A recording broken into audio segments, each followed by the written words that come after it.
OTB AM. With Gillette. Get into your flow with the new Gillette Labs Razor with exfoliating bar. Right, bang on 7:30 this Tuesday morning. You are very welcome along to OTB AM. It's Ger and Eoin with you all the way through until 10. Obviously, the global events are absolutely unremittingly grim at the moment, and as it impinges on sport, we'll cover it, but we do plan to continue talking about sport while the backdrop of potential annihilation of the human race carries on in the background. So if you want a place to come and be a little bit informed about what's happening and the impact and how it brushes up against sport, then we're going to be here for you. But equally, we're going to talk about the championship, and we're going to have power rankings, and we're going to keep going because what other choice do we have, really? I guess so. I guess that's probably a good way of putting it. There probably will be a bit of crossover over the next little while. A heavy degree of crossover, I suspect, over the next bit.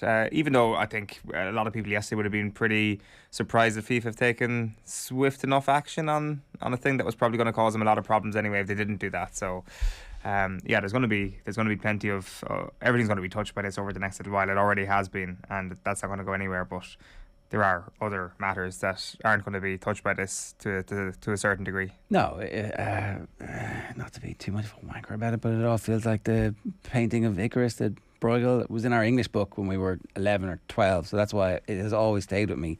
I don't know if you know this one, right, but it's like there's like this massive pastoral scene and the whole world is going about its life, but in the background there's like the little picture of Icarus and Daedalus falling into the water.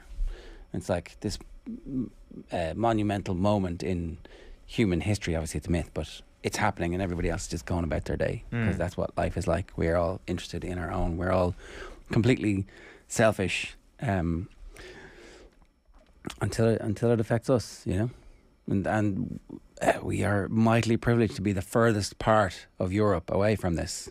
Like, we see the horrific scenes at Dublin Airport of people leaving the safety of here to go to what is unimaginable levels of pain and danger, and they're like, we've got to go. But for the rest of us, we get to sit and talk about the power rankings. Yeah, or sit and talk about did you see this, did you see that, worry about what we're actually following on Twitter, worrying about what our sensitive eyes do and don't see on social media, which is a privileged position for us all to be in. Yeah, 100%. So if you're wondering how we're going to do it, I don't know, to be honest, but we're going to keep going on because there's loads of sport happening, and sometimes it's our job to talk about that. But we'll talk about the rest of the stuff too. If you want to get involved in the conversation, feel free. If you've got questions for us, at Off the Ball AM on Twitter. You can leave a comment in the YouTube stream. Or, of course, you can always WhatsApp us 0879 180 180. That's the number.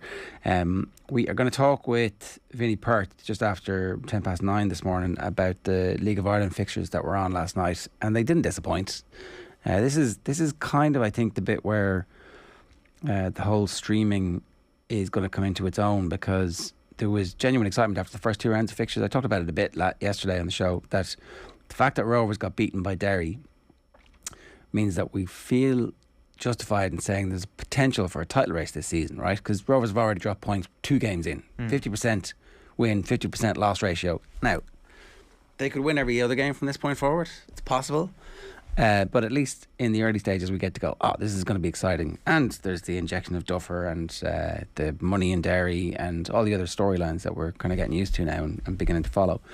And then last night, Jack Byrne was unbelievable. So I wasn't watching the game, but they got the cut out pretty quickly. It has full commentary. It has crowds. If you haven't seen it, Jack Byrne scores a goal, which is the definition of a thunder bastard.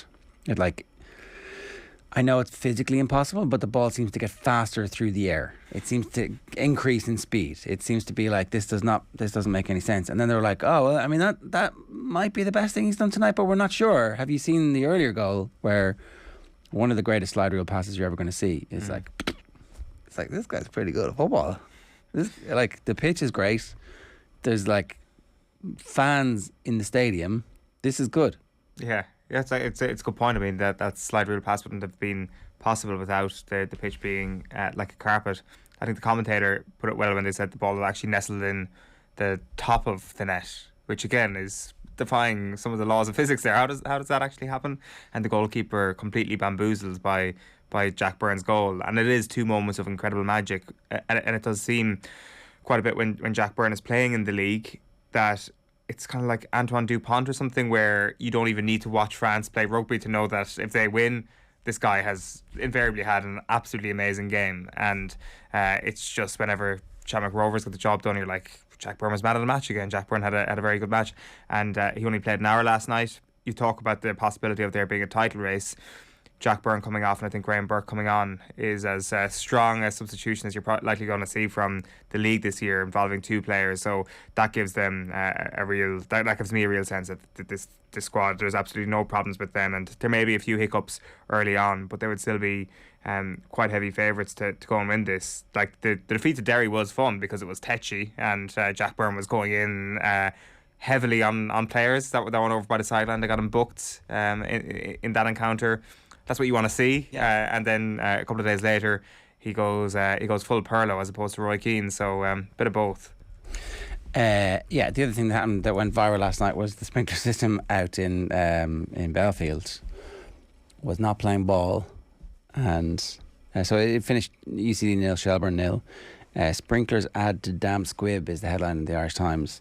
We'll bring you that video a little bit later on, but I'm sure you've seen it by now. And it turns out that you were saying you learn something new every day. Yeah, like School day. I haven't seen the use of a wheelbarrow in terms of combating a sprinkler before. Like sprinklers are, I mean, they have a kind of a mind of their own. I often think that there is just like somebody in the background, often with a sprinkler, just waiting to turn it on. Especially Premier League matches when there's pundits at the side and they're like, not really a fan of Steve McManaman's punditry, and it's like, this will get me 500,000 views on Twitter if I turn this on. So that's what I kind of see it as in an English sense.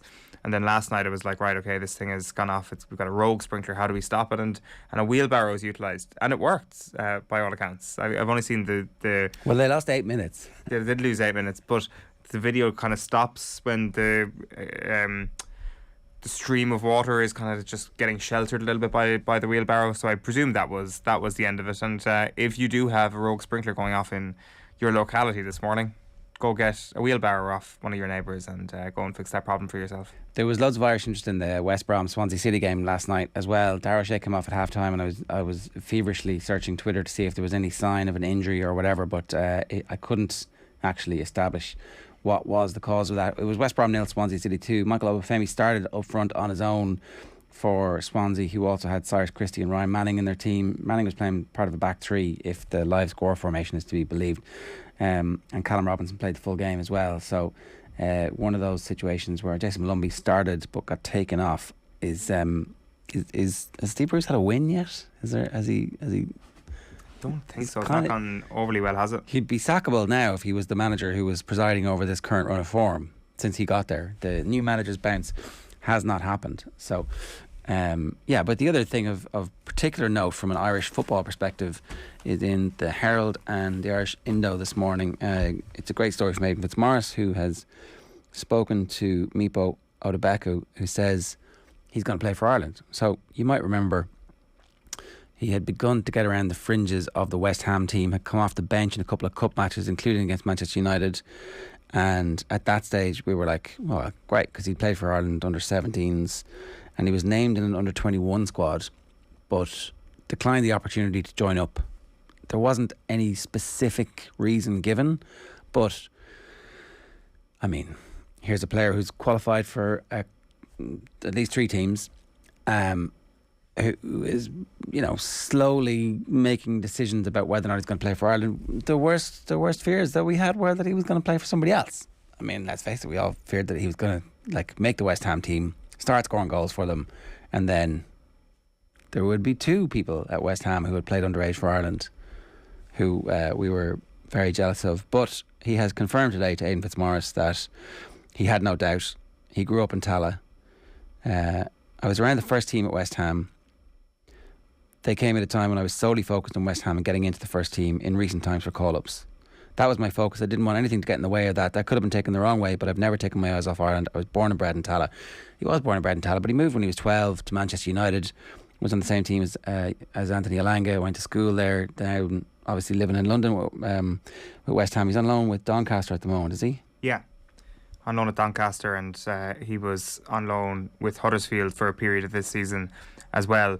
And I think there was just a real sense of him not picking up the phone to play underage football with Ireland over the last little while, and that naturally is going to give Ireland fans a bit of an alarm bell. But he said there that he was just focusing on his club career, and to be fair to him, he was just on the fringes of the West Ham United team. He was playing in the FA Cup. He'd got an appearance there, and it looked like he was going to, and I think he did make the bench in the Premier League. So if that's what he's saying now, and this turns out to be a player who does come and play with the Republic of Ireland, then I guess you can't really blame anybody for doing that. Like, if we're trying to look at how far this guy can go, I mean, he's still only 19 years of age at this point. It's still very much a case of him developing, and it looked like that development may actually happen at West Ham, but then they obviously made the decision to put him out on loan this season. He's got a highlights package on YouTube. 18-year-old Odebeko is too good for his age, is a YouTube video that went up last year. So that is your scouting report on him, that some kid called ZA45 Football has said that he's too good for his age. Well, fair play, and hopefully he's correct, and he makes the Ireland senior squad sooner rather than later on the basis of the form at the moment. Form wouldn't justify a senior call-up, but presumably he'll be back in the under-21 squad sooner rather than later. So that's good news coming from the Herald and the Independent through Aidan Fitzmaurice this morning. Let me tell you about what's coming up on the rest of the show today. We're going to hear from Jack Byrne, who was talking to Nathan in the aftermath of his dazzling bravura performance last night. Power rankings at 7:50, an emergency update to the power rankings from Owen Sheehan. We've got Ross Hamilton, a rugby analyst, giving us 3 pieces of stats from the Six Nations so far: Ireland's ruck speed, the England power game in particular, and France overall.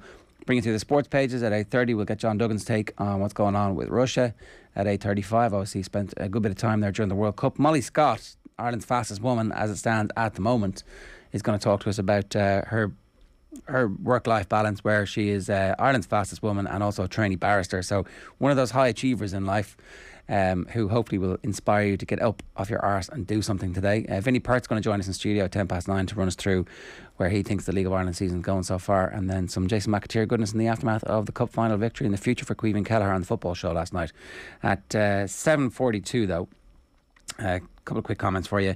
Great win for Bows last night, says MOC, and Shifty Lad says, just like they found out the universe is speeding up away from us, in future Jack Byrne's shot speed up the quicker it got to the net. Physics are our best guess at our particular moment in time.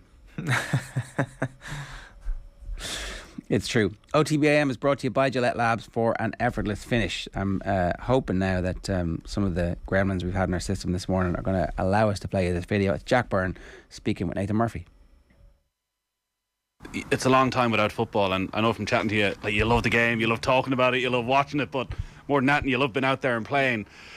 How have you found being back, and how much are you enjoying it? Well, it's, you can't score goals like that sitting at home, you know what I mean? So it's great to be back, and I did miss it, like, you know what I mean? I missed being out there. I missed the feeling you get when you're on the pitch, the feeling when you're finding your rhythm, and obviously you miss it. It was a long time out for me, but it was quite a big up that I had, so it was important for me to get that right, and I feel good now at the moment. I feel like I can kick on. I feel comfortable, so it's just about getting the match minutes underneath my belt, and hopefully just kicking on. What is kicking on? Because I was talking to Stephen about when you left, you were the best player in the league. You want to be the best player in the league. Maybe you are already the best player in the league again, but like, your ambition may not stop there. Or how do you think about that, and your role at the club and your role in the league even? Just trying to do the best I can do with myself, and if I can look at myself in the mirror and say, I'm trying my hardest, and I'm giving it my best. It's not to say that we're going to win every game, or I'm going to score a goal like that every game, or get an assist like that every game. But if I'm trying to do that, then if I can look at myself in the mirror, I'm happy with that, and then see where it takes me. You know what I mean? It's, if it means I stay here forever, if it means something else happens, then so be it. But I can't say that now from standing here. You don't know what. If someone had said to me you'd end up at APOL last time, I would have said no. I would never even thought about it. So you don't know what presents itself, so you need to just make sure that, you know, I'm ready for whatever comes. An older, wiser Jack Byrne, is that what your teammates would say compared to when you left to the guy who returned? I don't know, to be honest. They probably still think I'm the same madman. Do you see yourself different? Do you see your role around the place as different? Yeah, but I don't want to, like, I don't want to overstep me mark either. I'm a player, like, you know what I mean? Like, I come here to try and do what I did the last time. I try and win a cup, try and win a league, try and qualify for Europe.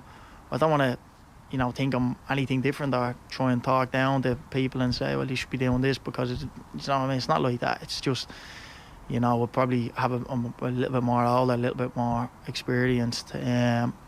So if we can help, I'll certainly help. But, you know, we know that helping probably the most for me is leading with performances. I was just talking to Stephen McPhail earlier, like one of the most technically gifted players Ireland has ever produced, even thinking back to his short time at Rovers. Like, for you as a midfielder, what are you learning off him? How much time do you spend chatting to him? Frustration. He trains with it. He's still the best player. It's like an out there with Glenn Hoddle. Yeah, he's a serious player, Mac. But not only that, the stuff he's done for the club, taking the club to where, you know, it is at the moment. He's done an unbelievable job.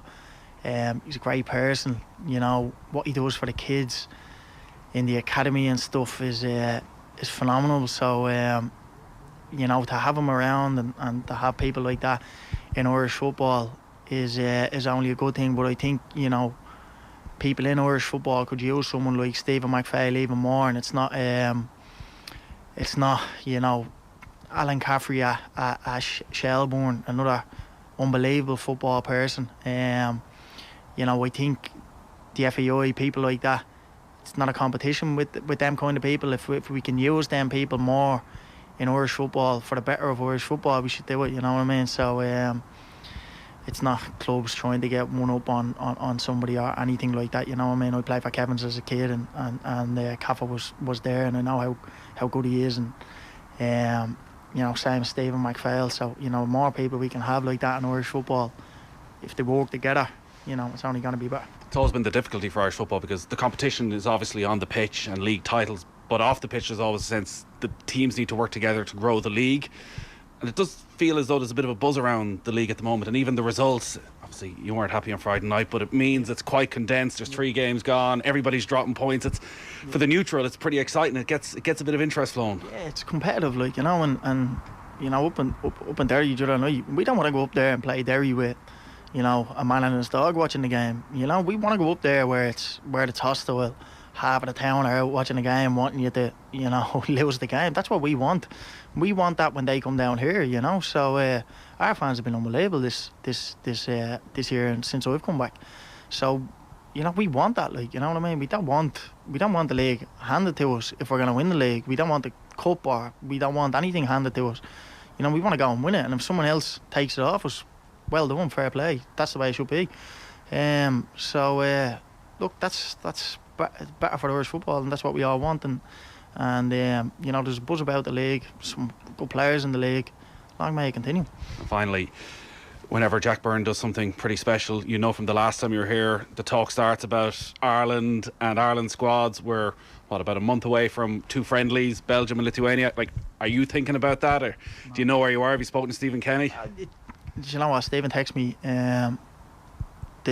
before the UCD game, and he said, you know, obviously, well done getting back from the injury, and it actually gave me a bit of a lift, probably. You know, it was nice. It was genuine. You know, so you know, I couldn't explain the kind of lift that it gave me, but it gave me something. You know, it kind of gave me. Yeah, it was nice of him to do that, and he didn't have to do it. You know, so. Do I think I'll be in the squad? It's nothing like that, you know. I need to do more of that. I need to score more goals, get more assists. But do I think I could be at some stage again? Yeah, of course I do. You know what I mean? Of course I want to set them targets, but you know, it's not going to happen overnight. And it's I need to do what I did when I was here the last time. If I'm going to be talked about, you know, anything progressing for myself. It's, you know, play well on a regular basis, be consistent, and try and do well. But it's, you know, it's not going to be given to me. I have to go and try and take it along with everything, you know. I'd say you miss Cyprus, that you're not stuck at 11 o'clock on a Monday night talking to me in about -3. Have to love it, you know. And this is why we do it. This is, we love it, you know. And it's good to be back, and it's good to you know, see the buzz about the league, because it's certainly different than when I left. Yeah, great stuff, Jack. Thanks. It's Jack Byrne in conversation with Nathan Murphy after an incredible performance from him last night, and a big win for Rovers 3-1. We'll talk about that in more detail with Vinny Perth a little bit later on. At 7:50 though, it's time for us to get into the single most important piece that we do. It is the sometimes correct, sometimes incorrect. This one's an emergency break glass for the power rankings. Some of these critics, these pundits, I absolutely adore them lads. I have unbelievable time for them, but they're a great bunch, but it's not acceptable. They like to play the hard man when they're on it. It's not very pleasant when you're trying to manage a team. All you're looking for is a bit of civility and a bit of decency, but they just dismiss you like you know, you have nothing to do with the bloody occasion. Who is that at the start giving out about these critics, these pundits? Do you know? Oh God, it's like a quiz question now where you just heard the voice and it's ringing a bell. These pundits giving out. Oh, it's not Tommy Walsh, is it? Don't think so. No, it's in that general wheelhouse of Midland/Kilkenny accent, isn't it? I mean, I don't know. You seem to be suggesting bad stuff about that accent, and you know, a lot of us are drawn to it. It's definitely a hurling accent. It's not a football accent. Okay. Well, we've already got off to a controversial start. Where are we starting now? Sorry for causing offence. Number 32 is Waterford. They stay put. They lost to Leitrim at the weekend. Number 31 is Carlow, also staying put. Wicklow dropping down to 30th this week. They're staring down the barrel of relegation back to Division 4. They beat Cavan last year in that playoff, which was a surprise, but it's been all downhill for them since then, and they're going to be playing their football, I'd suspect, in Division 4 once again next year, despite a decent result in round 2 against Fermanagh when they got a draw. Wexford take their place in one of the higher reaches. They're up to 29th. Tipperary finally got a win at the weekend. They beat Sligo, a big win for them. Leitrim in 27th after their win against Waterford. London, their first defeat at the weekend of the season, I should say. They lost to Wexford at the weekend, and then Sligo, as I said, they also suffered their first defeat of the season. They lost to Tipperary. Division 4 is chaotic, and it's very, very hard to put a really fine order on it. That's good though. It should be chaotic. I guess the thing is that those teams are up there in that order, which means that is the correct order, and because they seem to be appearing in my power ranking. So I guess that's that. More important than the actual league tables, of course. 100%. We have established this. In 24th position is Longford, who are back a little bit. They lost to Fermanagh by 7 points at the weekend. Fermanagh leapfrogging them. They're in 23rd. They've had a bit of a mixed season. They started the campaign by losing to Antrim by 9 points, but that win against Longford at the weekend, maybe a little bit back on track at the moment. Antrim, they drew with Laois at the weekend. They're 22nd, and Limerick have been one of the stories of the year so far. Antrim are looking at Division 2 football next season. Yeah. If they make it, that is one of the great managerial achievements, I would say, of any era. Like, you come into a situation where there has been nothing, no progress, no sustained ability to go on a run, no winning of games. Like, if their record in the Ulster Championship is one of the all-time great losingest things in world sport, like, was there a decade where they didn't win a single match? I think there was. There might have been, and do you know what it's going to be? It's going to be Enda McGinley versus Mickey Hart to determine who might go up with Limerick from that division. I think Westmeath and maybe even and Laois and Fermanagh, it's again another chaotic division, will have something to say about that. But at the moment, Antrim and Louth put on 5 points behind Limerick on 6. And Antrim and Louth haven't played each other, so that's going to be a hell of a matchup. I see Enda McGinley got sent off at the weekend, so he's really thrown his lot in with Antrim. They've been brilliant over the last little while, but I do think Louth are a team to watch in that division at the moment. Not to overstate things, but the hurlers should have beaten Waterford at the weekend, the last minute penalty saved, right? That was the Waterford team that I was number one in the power rankings. If Limerick get turned over again, it's time for us to really think about this Waterford team and the way they're going. And then obviously Galway got turned over So probably Wexford are pretty close to it. I mean, we were kind of slagging off the power rankings from the hurling pod, going, you put Wexford at the top, but actually they were bloody good. Yeah. And so you can justify it. So Waterford are going really well. The Antrim Hurlers are actually going quite well. The Antrim Hurlers and the Antrim Footballers going well simultaneously, and the prospect of Casement getting redeveloped. It would be like, finally, this massive power base is being awakened. And we might see some good stuff in the future. Look at you with your smug face. No, I'm actually not smug at all. I'm actually just smiling. I'm happy for you. Patronising. I'm happy for you. Kildare football is going well. Antrim going well as an institution. I mean, that's all. They're all your. What more could you look for? They're all your pies and your fingers. what a my meaty fingers. What a lovely image you've given the good people this morning as they choke on their breakfast, Owen. Limerick in at number 21. They beat Wicklow at the weekend. This looked like an absolutely chaotic game. Second half, black cards for Ian Corbett and Josh Ryan for Limerick, and also Limerick's Brian O'Donovan was sent off in that second half alone. Hugh Burke has been one of their stars of the league so far. He kicked another 4 points at the weekend, so Limerick going very strong in that division. Laois down a spot in 20th. I do think that their league position is lying a little bit. I think they'll be in with a promotion push, but they're slipping a little bit at the moment, to say the least. Their draw at Antrim at the weekend. Louth already touched on that. They were in at 19th. I think they're a real shout of getting promoted at this point. Sam Mulroy with another 11 points. Like 2 excellent wins back to back. They beat Limerick a couple of weeks ago, or last week, and then they beat Westmeath by 2 points at the weekend. So they've recovered well from that opening day defeat to Laois. Offaly are in at number 18 then. See, Will O'Callaghan was leading the charge on social media last night of the sense of injustice after that late Meath goal, which they reckon was a square ball. That game ended up in a draw. It probably would have been a situation of strapping this Offaly team to a rocket in the power rankings had they actually beaten Meath, or had they actually got one of these wins so far, but it just hasn't happened for them. The game against Galway the previous week was postponed, and then they had defeats to Clare and Derry so far. Cork staying put really at 17th at the moment. It's just hard to see who you put above them at the moment, that despite the fact that they lost to Galway comfortably at the weekend. Westmeath are down to 16th. I get a lot of abuse for my love affair with Westmeath so far this year, but John Heslin, a bit of a one-man team for them at the weekend in that loss to Louth. He kicked 110 in that match. Cavan are up to 15th. I think there's no question about who the best team in Division 4 is at the moment, and I'm not sure has a Division 4 team ever been as high as 15. So I'm nitpicking here, right? If Cavan were to play down in the first round of the Ulster Football Championship, who would you make as favourites? Down. I mean, you wouldn't though, really. Down did draw with Meath. I know Meath aren't in amazing shape a couple of weeks ago, but this is one of the worst Meath teams that we've seen. That, Meath are in danger of not being able to play in Sam Maguire. I know that, but Meath haven't exactly been beaten in every single game in Division 2 either. They're unbeaten in 2 games. Let's not forget that. Okay.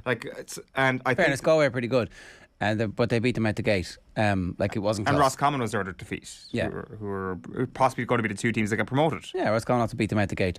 I just think that. So I think this is really important, and this is one of the things that was completely missed by the idiotic rejection of the original proposals. Cavan's surge of confidence from winning games in Division 4 should give them an opportunity ahead of a team like Down who are in free fall. Oh, listen. Right? I actually think that in the Championship you're going to see, if those 2 teams were to come up against each other, that Cavan will use the bounce of good quality opposition, which it is. Division 4 is way better than it used to be, and winning games. That's why those teams deserve their opportunity. That's all that was about. Now listen, it is close. It's very, very close. I just want to see, and I know that they don't care about this one bit, I kind of want to see one sort of signature win from Cavan in Division 4. They're winning the games by 4, 5, 6 points at the moment. It doesn't matter though, they're winning the games. They probably know before the ball is thrown in that they've got a good chance of winning the games. There's no point in hammering anybody. And they all take on a life of their own, don't they? If you got five points up, you kill the game as opposed to... True, and conditions no doubt in 3 of those games. Well, I suppose they've only played 3 games. Their third one was postponed. The draw is Antrim Cavan, and then the winners of that play Donegal Armagh. So okay. Cavan are going to have a good opportunity. You'd make Cavan favourites against Antrim from the basis of tradition, even though... You're watching that game, though. Yeah, you absolutely. I'm getting my VPN for BBC that day. And the winners of Donegal Armagh, that could be either team at this stage.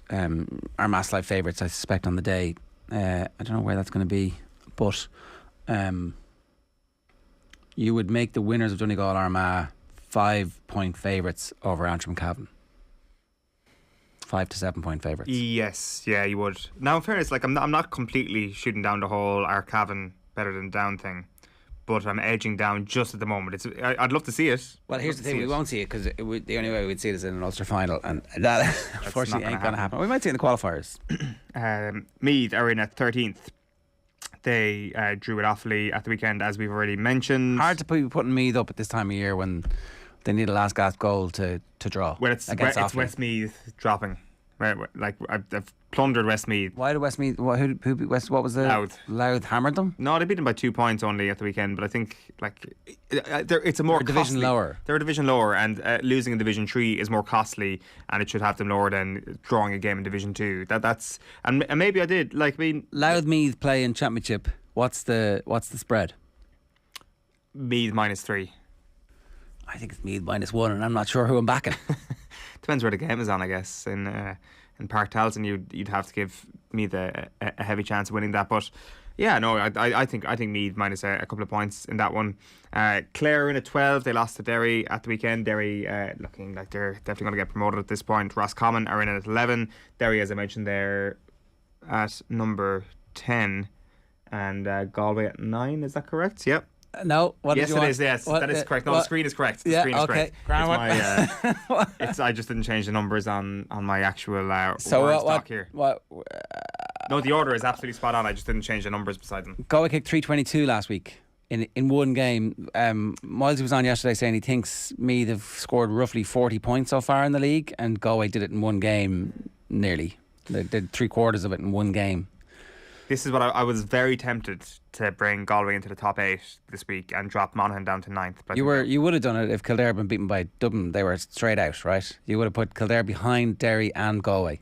Quite possibly. That was the latter. I think as the Dubs marched forward trying to score a goal in the last couple of minutes, you were like, no, Kildare were behind them last week. Yeah, they were. So that's why my numbers are all mixed up, because I forgot that there's actually the team parachuted from that cluster. Well, I was going to say they're not on page 2 anymore. Where are they? Right into the top 6. So number 8 is Monaghan. They're down a couple of places into 8th. Dublin are down a couple of places as well into 7th. The last time they lost 5 league championship games on the spin was 1973, and next week Dublin are already looking at permutations to stave off relegation. If they lose and Kildare win, Dublin are going to get relegated with 2 games to spare. Kildare up 4 places to 6th after what I think is a significant win against Dublin. And you may have a load of people who have got long memories coming out of if Kildare lose to Dublin in the championship this year, be like, you boys celebrated too much and all that. But I still think it could go beyond. Along the way. It could go beyond that, and I think it's a significant win, and they're rewarded. It's a rebirth. 6. That's what's happening. Kildare football is back, and it's going to be back for the next decade, because people who really care about it are in charge, and people who are really emotionally invested in what the outcomes are in charge. They've got the lucky mascot of Charlie McCreevy on the bench. I don't know what's going on there, but he's what is going on there? Haven't a clue. I don't know if he's if he's the team treasurer or something. If he's helping them out with making sure that they have all the finance they need. I have not got a clue. I haven't heard the story, and I'm interested in the deep dive about when it happens, about what he's doing on the bench, because it's not like Is there any person? He's not a county board official. It's like he's a lucky mascot. Is there everybody goes over and rubs his head like who used to kiss Fabian Barthez's head? Was it Laurent Blanc? I'm not sure if there's a famous person from Kildare who's been left off this movement over the last little while. Christy Moore, yourself and Joe. That's about it. That's the three of you, and maybe Ruby. And that's the entire list of Kildare people who aren't involved at some stage with this Kildare team. So they've definitely tapped into everything that they've got going for them. But that's what you should do. Oh, well, I mean, there's obviously they're missing the crowning glory, which is Paul Mescal. Okay, like on the pitch, they need a shot of Mescal in the crowd in Newbridge to like fully take this to the next level. It's like, come back from wherever you are in the world, Hollywood or London, wherever. Come back just for a few games. At what stage do you think Paul Mescal will go to a game? Do you think he's like looking at these results and saying, Leinster final, I'll be alright? Or do you think he's saying to himself, they're winning a lot of games, I want to get in early at championship level? Well, if you're the county board, aren't you saying come to the final home game of the league season? Because that transforms, that's lit. And if you're Paul Mescal, what's in it for him? Well, what do you mean? What do you mean? You're walking in and it's like there's events on the field and then there's events in the stands. It's like, But Could he- what could are they he- saying? Free entry? could he take the Mickey jokes though? I'm not sure he could. No, There'd I be don't- too many from the wags in the crowd. Maybe he has to wait for his like that he has to work through those issues. You know, an Irish male, very proud of the work that you've done, but also now there to be shot at by your own people. Does he get brought on at half time at St. Conleth's Park to wave? Oh, why not? Like, you know, Katie Taylor with her stuff. Ken Doherty. Does he need an award? Does he would he have to take out an actual award, or is it like the fact that I was nominated? You know, it's pretty good. It's it's different. It's just a €500 pair of Gucci shorts that he holds up and parades around the park, and that's it. No, they're like the $10.99. The $10.99 O'Neill's. Yeah. Yeah. He should just. Does he have to come out in his shorts? He should. He should just become the Kildare mascot, except the mascot is just a fully togged off lad.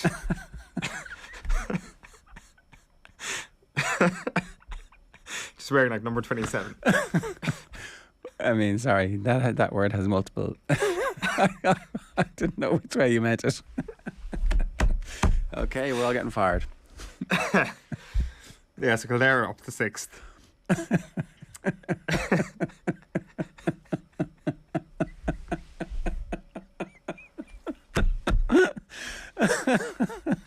Oh gosh. Who's 5th, Owen? Donegal are up to 5th. Yeah, they beat Tyrone, but I've left them below Tyrone, which I don't think people will be overly pleased with if they're from Donegal. I watched this game on Saturday night, and I think that there's a case to be made that the second best team won the game on the night. And I think it's just hard to say, if you play this game 10 times and you go from Ballybuffet to Omagh, do Donegal win 6 of them, which is what you would require for them to be put above Tyrone, and I don't think they would. And yes, that takes into account that they're still missing Murphy, but I don't know how Yeah. easily he's going to reintegrate into the team. Brawley was saying in his piece in the Sindo, wouldn't it be great if Donegal could play matches in Ballybuffet all the time, because otherwise they're going to be in trouble. He thought that they were not great to watch and kind of very fortunate to win that game, that it looked like Tyrone were going to blow them out. It must have some sort of magic powers, because it did seem midway through the first half that this was not going to go Donegal's way at all. That result was, or that record in Ballybuffet was going to come to an end. And I don't know, maybe this is a really significant moment for Donegal, but it does feel that there have been significant moments in the past with them, because if you think about what the narrative would have been had they lost that game on Saturday, it would have been pretty poisonous, I think. Yeah. I don't think they would have got any forgiveness from anyone if they'd lost that game to Tyrone, if that record had come to an end. But they didn't. So while I guess to a certain extent they're not being rewarded by going above Tyrone, I think the manner of them winning a game, while arguably, and I'm not saying I'm right in that, arguably being second best team, I think is it could potentially be a significant result for them. So Tyrone I've kept in at number 4. Armagh thing put at number 3 because they lost to Mayo, and we were talking about Mayo yesterday on the show, a really interesting prospect now for the All-Ireland, because they've been so impressive so far in the league. I know they won the league in 2019, but it does feel to me that Mayo are often relegation candidates and pull it out of the fire at the end, with the exception of 2020 obviously. So it feels like a bit of a change. They look insanely fit, they're seeing out games very well. That Pádraig O'Hora turnover at the end of the game was just another indicator that this is a man possessed at the back, and I think he could take on plenty of the best forwards in the country. You had RF posting that video on Twitter of it's dozens of Mayo people lining up to watch the warm down afterwards, just absolutely mad for football, and they seem to be almost future proofing as well, rather than just zoning in on 2022. The likes of Sam Callanan and Frank Irwin thrown in from the start. Neither of them had great days at the office for various reasons, but there are new names coming through, while also the old reliables that are performing very, very well. And even Lee Keegan was saying in the aftermath of the match there were 10 lads training on their own in Castlebar the morning of the match. So there is depth in this Mayo team. Yeah. And I'd have themselves and Kerry as the 2 best teams in the country at the moment. They play each other on Saturday week in Tralee, which is going to be a hell of a match. And I would wonder if that's actually going to be the first of 2 meetings in the space of a month. Because they play again in the final. I think so. I've heard, there's no semi-finals, are there? No semi-finals. Okay. And I think Kerry in at number 1 really want that league final, because between that league final there's a full month before their Munster semi-final against Cork, probably not going to be much of a contest. No. Don't want to say that too loudly, but at this juncture, it doesn't look like it will it's going to be an annihilation. And same with the Munster final. Yeah. So Kerry want to limit the amount of weeks that they don't have a competitive match, I think. So right. Kerry Mayo 1 and 2. From a Cavan fan, that's a very generous ranking for us. We've been very poor in Division 4, says Shane. We'll get the rest of your feedback out in a couple of minutes' time, but that is this week's Emergency Power Rankings. I absolutely adore them lads. I have unbelievable time for them, but they're a great bunch, but it's not acceptable. Right, we'll come back to that a little bit later on. If you want to get in touch, you can get in touch with us. 087 9180 180 is the WhatsApp number, or of course you can leave a comment on the YouTube stream. Pack show still to come. We're going to hear from Ross Hamilton talking Six Nations next. OTB AM. This is OTB Sports Radio. Off the ball's the best, number one. It's the GOAT of sports apps. Talk about the greatest of all time. Nathan, you know Big Joe. Big Joe's the greatest of all time. He's the GOAT. We know it. So every single time. Yes. Yes. It's tough going. It's tough for my ego. I'm going to say I'm the Djokovic of this scenario. I love it. Love it. This is OTB Sports Radio. Download the OTB Sports app now. FBD Insurance knows this sound spells trouble for van drivers. But if you're an existing FBD customer, you'll get 15% off a new van insurance policy. It's how we're keeping you and your van on the road. Visit fbd.ie or contact your local branch. FBD Insurance. Support. It's what we do. Terms and conditions apply. 15% discount available on new commercial motor policies only when an existing FBD farm, business, car or home policy is in place. FBD Insurance Group Limited, trading as FBD Insurance, is regulated by the Central Bank of Ireland. Commercial motor insurance is underwritten by FBD Insurance PLC. OTB AM. With Gillette. Get into your flow with the new Gillette Labs Razor with exfoliating bar. Okay, time for us to turn our attention back to the Six Nations. I'm delighted to say rugby analyst Ross Hamilton joins us. Ross, good morning to you. How are you getting on?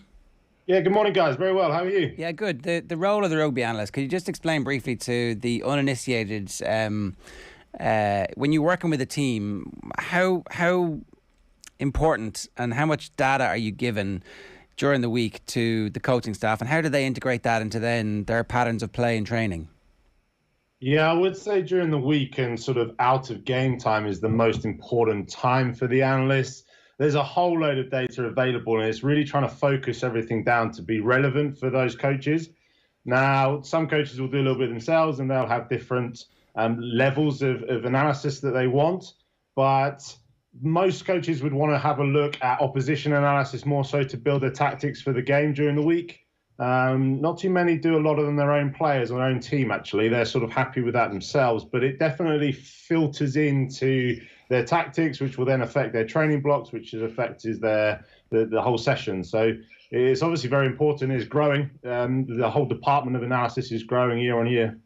That's really interesting. So they're more interested in the opposition, as a rule, obviously, than their own players. I think they're just sort of comfortable with their own players. They have contact with them all the time and their own team, and they'll know the style that they're playing. So it's at that level, at sort of senior level, international level, and professional level, you're really then adjusting your game plan every week for the new opposition that you're facing. So, and obviously that is week to week in rugby. It's a very quick turnaround. So you've done all your prep for the week, and that's gone. You've got 1 week, a number of days really to prepare everything for that opposition on the weekend. You're with your team for the whole year, so you're fairly comfortable with that. That sort of sits and carries on. It's the opposition that takes the focus, yeah. You've obviously been doing this for quite a while. What's the difference in game now versus, say, when you started out? Yeah, huge. The amount that you can now, I guess, code and correlate and put together for the coaches in game is huge. There are more people, there are more analysts, there's more budget for the analysis department, which has been proven to be a very useful aspect of the rugby. So there are more people involved in it. So the information that the guys can get straight away during the game, you'll see it when there's on the camera and they flick up to the coaches, they'll be looking at their laptops and the analyst will be helping them and stuff. And that goes through to half time. I mean, the data that can be turned around as well from sort of the end of the half time to the changing rooms. And the guys will sit there with their laptops and they'll show them clips and they'll show them stats to the players who have sat down. I mean, that kind of content, that kind of information that allows you to then go into the second half and change your performance perhaps is huge. What's the most important piece of analysis or statistic that is brought to the dressing room at half-time in a match? I would say it's the things that they need to address or change, really. So there's not one thing every time. Obviously, it's completely different for every game that you're playing in. I guess it's always going to be positive. They'll always try to address an issue that they can change and not sort of slate you. That might come in the week. But positive changes. So small changes, small fixes that the team might be not quite performing as well as they hoped, so that they practice perhaps in the week. Small things like that. This is a kind of similar question, and maybe it's unanswerable. But are there specific areas of the game which are more or less easy to bring analysis to? I guess in a way, is there a dichotomy between the amount of analysis you can give forwards and backs, and given that there are so many set pieces involved for the forwards, so you can actually just go in and go here and here, fix this, and away we go. Whereas with the backs, if it's broken play, it's more difficult sometimes to get that across in the half-time window in particular. Yeah, maybe. The sort of level of coding that you can do, so the softwares that are out there that are available, it's still manual, but you can create instances and clips and things like that. And the guys are so well versed in what they're trying to capture during the game to help them in half-time, they will still be available. So if it's a launch play for the backs, if it is broken field attack, they'll still have all of that data, and they are able to sort of code that and therefore get some information out of it. So backs or forwards or any kind of situation on the pitch, there will be data available, and they will be able to look at that, especially if that's specific to their team. Every team will have different aspects that they're trying to look at. So the analyst will match that, and they'll look at that during the game specifically. Okay, to kind of maybe highlight exactly the conversation we've been having, you've had a look at 3 separate bits of information coming from the Six Nations so far: Ireland's ruck speed, a bit about England's power game, and France's efficiency. Where do you want to start? Start with France, shall we? They're the best team, unbeaten. Yeah, okay. Well, yes. So France, for me, have developed so much so quickly. For me, again, they're the best team in the world right now. France have always had that pace and power aspect, but the thing that they've adapted for me or developed is the efficiency at the end of that. So pace and power gives you chances and looks great on TV, but does that win you matches? Does that win you championships? In France's case, no. But what they've really done is added that layer to it, which has got them their results. And for me, again, you'd say odds on for a Grand Slam. So I've got a few sort of different metrics that I pulled together to show that. They start really quickly. Everything to do with them is about speed, finishing tries, scoring, taking opportunities, even at the start of the game. All about speed and taking the chances that they get. So they have the best points difference in the first half in the Six Nations so far. So getting themselves out to a lead, other teams have to chase. It was the case for Ireland, possibly. They sort of felt they had to chase. It puts them off their game a little bit. France are then comfortable in that position, and they can then dictate how the game plays. The next thing then is try sources. So we look at tries scored from broken field, as you mentioned there. And France have scored 8 tries from broken field, and that's the most in the competition so far. And that's 62% of all of their tries. Now, that is technically the second most. Italy have scored 1 try in the competition. It was from a kick receipt, but which is classed as broken field. But we can probably discount that. So even as a percentage of all of their tries, France are focusing on broken play more. So when there is a turnover, when there is a kick receipt, and you've got that disjointed, disorganised defence, they are taking advantage of that straight away and scoring most of their tries from that point. The second thing to add on to that, so once you've got that possession from the broken field, we then have a metric to see how many tries are scored within each phase of play. And again, France have scored the most tries within 3 phases in the whole competition. It's 11. 11 of their 13 tries have come within 3 phases. I mean, that's 85%. Again, technically, Italy scored their try in the 3rd phase, so it's 100%, but we're discounting it again. But to score 11 of your 13 tries in competition within 3 phases just shows how quickly and how efficient you want to be. They're trying to be, taking advantage of the disorganised defence and the broken field and getting the job done straight away. Doesn't take them 6, 7, 10, 20 phases to do it. They take advantage of the disorganised defence and score straight away. And then the last element of that for France is their efficiency. So we look at efficiency in terms of the red zone, which would be the opposition 22. They get the most entries into the opposition 22 in any games, 13 on average per game. And then their efficiency is recorded by points per entry number. And they score 2.33 points per entry. Now, again, that's a pretty high return if you average that across the games. So they really create a lot of their chances straight away, and then they convert them. Again, that was what I said at the start. But they've always been exciting team to watch, but they've never had that final element of converting that scores, converting their tries, and then sort of getting the results at the back of it. Okay, let's talk about England, because we're not quite sure where this England team are at the moment. There's certainly a debate raging on this show about, well, England are doing what you should do if you're trying to build a team for the World Cup. They're a bit behind France because France have had this home World Cup to aim for a long period of time, and they clearly took the decision a couple of years ago that was all that mattered to them, and we're starting to see the fruition of the kids they've invested in. England obviously were in a bit of turmoil after the last World Cup, but had done really well, so that transition is beginning to happen now. What are you seeing in terms of their power game in particular? Their power game is the only thing for me that's really functioning. It's got them out of a couple of results. It probably was the reason why they beat Wales in that first half, really, nothing else after that. I had a look at their sort of attacking stats, and I'm never really sure about this transition period with teams and things. I mean, England have so much depth and talent and player pool available. I'm never sure that there should be sort of a transition period that's so notable. I think it's got to be a development, sure, when you're going to peak at the World Cup, but to sort of, I mean, I'm English. We haven't played well at all, I don't think, in any of the three games. We've got away with a couple of results. But again, I had a look at some of the sort of the key stats. There's a few, but I'll try and just go through them quickly. Where England are not performing very well, their attack isn't firing. Even with a Marcus Smith, you can see that he's there and he's got the skill set, but is the rest of the team around him suited for it? Not so sure. So there's a load of metrics that we have for their attack. We look at clean breaks. They average 5 per game, which is third in the competition. Defenders beaten 15 is fourth. Offloads, they don't have too many. That's also fourth. Even kicks in play is fourth.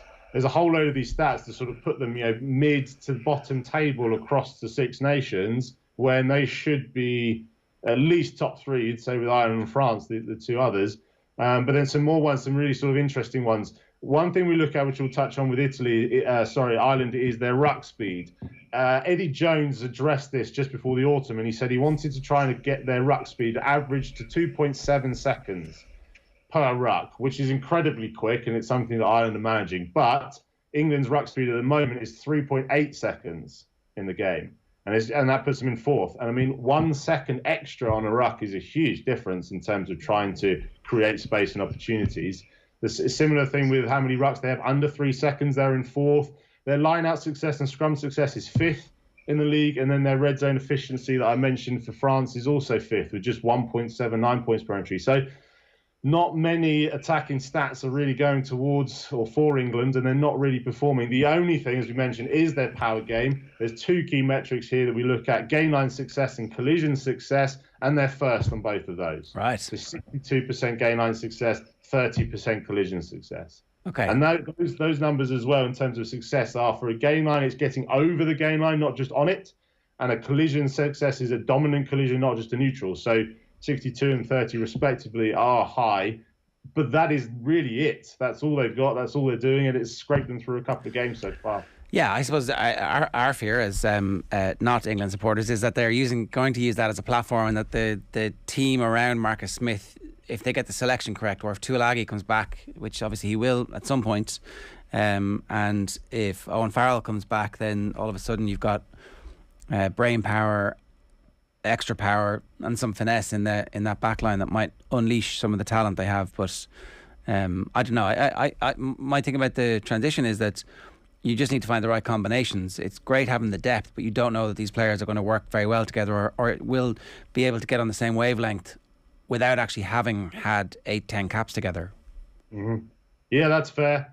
I think that's fair. And I think obviously with Manu, any team in the world is going to miss Manu, and he's a different beast, and our backline would look completely different with Manu. You fear that then we rely on Manu, and that's the only thing we offer, and obviously you want to balance it out.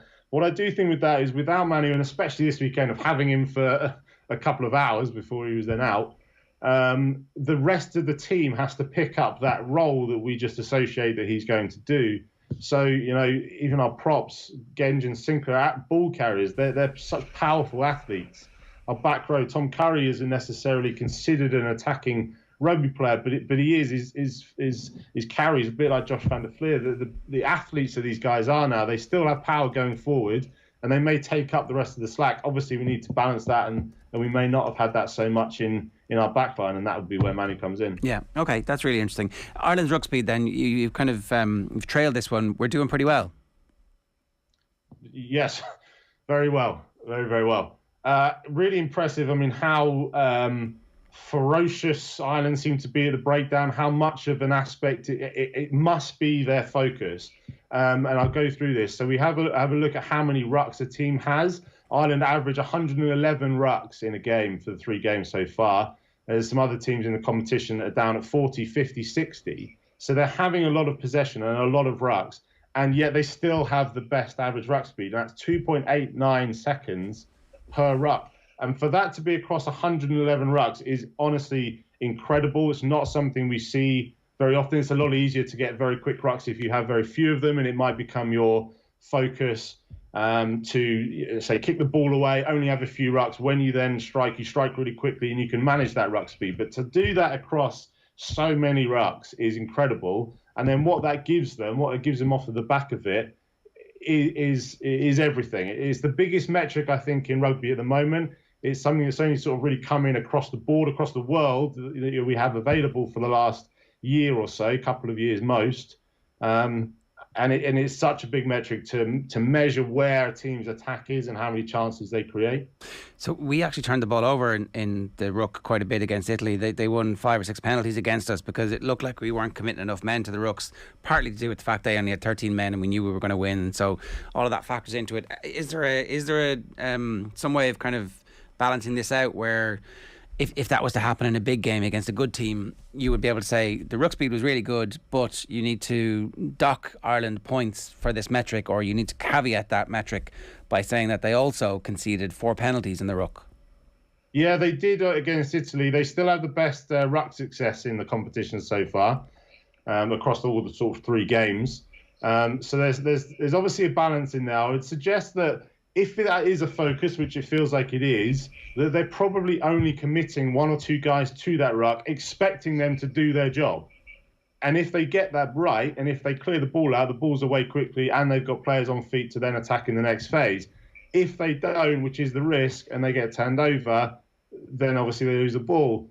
But that's possibly a worthwhile risk. Right. A sort of risk to reward payoff that you might sacrifice a couple of rucks, but for the rest of, say it was 5 turnovers at the ruck, they might have lost a couple more, but you've then got over 100 rucks that are lightning quick ball and you can play and then attack the next phase.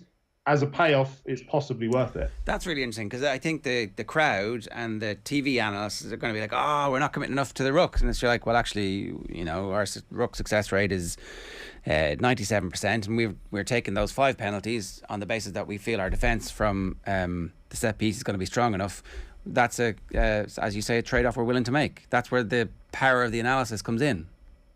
Absolutely, and that links in, and it definitely feels like to be at that level. I'm sort of talking a lot about it. To be at that level on that many rucks, it has to be a focus. It's not something that just happens. It's not something that teams can just sort of turn up and do. There's a focus from every single player, the ball carrier, the clear out, the 9, everything. It has to be a focus. So I'm sure they know all these stats as well. They will have gone through it and say, this is a payoff. We're willing to take that risk because of what it gives us off the back of it. And again, I'll just sort of mention some other stats I looked at for Ireland. Was your ruck speed creates chances. It disorganises the defence, gets them on the back foot, creates holes, which then might create line breaks, which then gets you into the right areas to score the tries. That's one thing. Converting those is another. So Scotland struggle with this. They have really quick ruck speed, second in the competition so far, but their red zone efficiency and converting is really poor. So yes, it's good in one sense, but what does it really matter in the second? And that's again where Ireland come into their own, is they have this ruck speed and then they're converting it.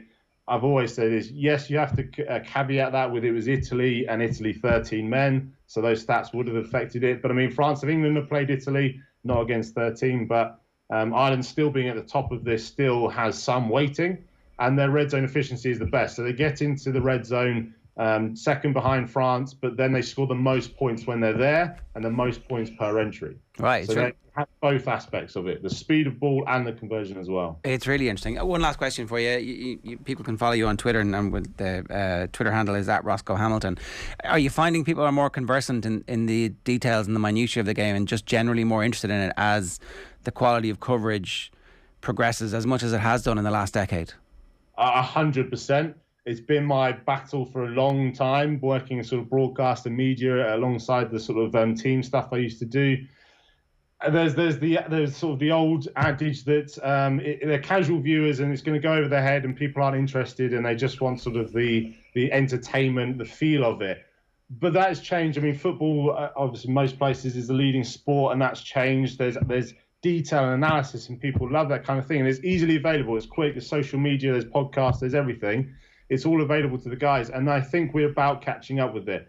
TV is catching up with it. Some of the coverage from the Six Nations, I feel, is really adapting that. There's some shows that sort of go around it, that support it, that really add this in. And for me, what it does is educate some viewers, and maybe something of this is educating to somebody, and they'll get that ruck speed thing in their mind, and they'll watch a game, and they'll think, well, gee, these rucks are really quick. That means that the chances are going to happen, but we need to take those chances at the end of it, and then they'll think about red zone efficiency. So it sort of engages them in the game a little bit better. 100%. Yeah, no, you're dead right. And that was a brilliant explainer of those three pieces for us this morning, Ross. Thanks a million. Great to have you with us. Pleasure. Thanks very much. Enjoy the rest of the tournament. That's Ross Hamilton there. And as I said, you can follow him @RoscoeHamilton on Twitter, and you can check out the website elitetalentid.com. It is 8:30 this morning. If you want to get in touch, 0879 180 180 is the WhatsApp number. Of course, you can always just leave a comment on the YouTube stream. I'm going to do quick newspapers for you. Right, so the Irish Times have... so we'll start here. We can go back up to that one. Sorry, yeah. Liverpool will not want to sell Caoimhín Kelleher. That's Jason McAteer. No, he's the perfect sub-goalkeeper at the moment. Leeds appoint Jesse Marsh as Marcelo Bielsa's successor. Ukraine's Svitolina calls on tennis authorities to act on IOC Russia ban, and FIFA and UEFA yesterday obviously suspending Russian teams. Conte singling out Matt Doherty for praise. He's a serious guy. I like him. That's good. I hope Antonio Conte is serious about that too. So back to the Irish Times. Front cover here is a picture of Abramovich with the World Club Championship. That's the World Club Cup in Abu Dhabi. He's on the field of play. That's the bit that's the main shot that you get in American sport when a team wins. The owner picks up the trophy, not the captain. There's no trophy left for the captain in American sport. It's always the owner. And this is on Johnny Liu's piece from The Guardian today. How do we allow owners like Roman Abramovich to be simultaneously this powerful and this untouchable? FIFA and UEFA suspend Russian teams at international and club level. That is the story that's dominating. It's really impossible, and we shouldn't be trying to turn our back on it. It's going to be there for a significant part of all of our futures. Soviet bloc. Football chiefs perform U-turn and finally boot Russians out. Roman's plans left in tatters. This is the plan that Abramovich had to hand over control of Chelsea to the Chelsea Trust, the charity. But it turns out the people who are in charge of that are a little bit concerned about the fact that maybe they'll be being used as a front, and that is the word that John Cross uses in his piece. Elliot, it's just good to be back. This is Gordon Elliot. There must have been a yard visit. He's obviously got a lot of very high profile runners at Cheltenham in just 2 weeks' time. And Jesse, we have all the right tools. Jesse Marsh. What did you make of Jesse Marsh, the Leeds manager? Would he have been much happier if he could have got there before the advent of a very high profile TV show with an American manager? Would that have been better for Jesse Marsh if he could have predated? Possibly, but it hasn't the Manchester United assistant taken the Ted Lasso moniker. Yeah, I mean, footballers are like, it would have been David Brent that they would have used as the shorthand 2 decades ago for a middle manager who comes in and tells you what to do in your job when you're supposed to be a highly motivated analyst. This guy has a lot of the cheeriness and the go get him attitude and the language. It's going to be difficult for him to escape.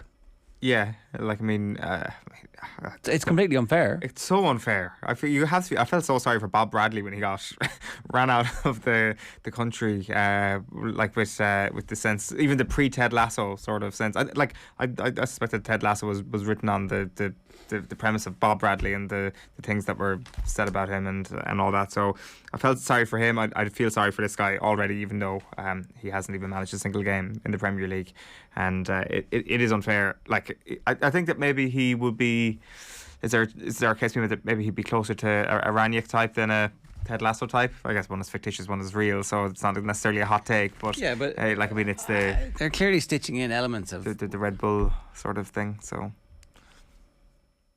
yeah, it's just unfortunate. What are you going to do? It's impossible. Like, footballers' creativity levels are going to be like, they're like Leonardo DiCaprio pointing at the screen, going, like. Will Leeds fans be encouraged by the fact that this guy was an assistant to Ranić for a period of time, or say that again? Will they be encouraged by the fact that he was an assistant to Ranić over the last little while? Will Leeds fans look at Ranić's job so far and say what he's done? He was assistant to it's hard regional to know. Manager. It is the American owners coming in, putting an American in situ. I don't know what percentage Villa own or what percentage 49ers own of Leeds at this stage, but Abramovich holds Ukraine peace talks as plans for Chelsea begin to unravel. This was news that broke yesterday that Roman Abramovich is in Belarus helping with Ukraine peace talks. It was made public, and all of the information that you're getting at the moment about what's going on in Ukraine and Russia, you really have to keep at arm's length until it's 100% verified by two independent sources who you can trust. That we were told that he was asked by Ukraine to help.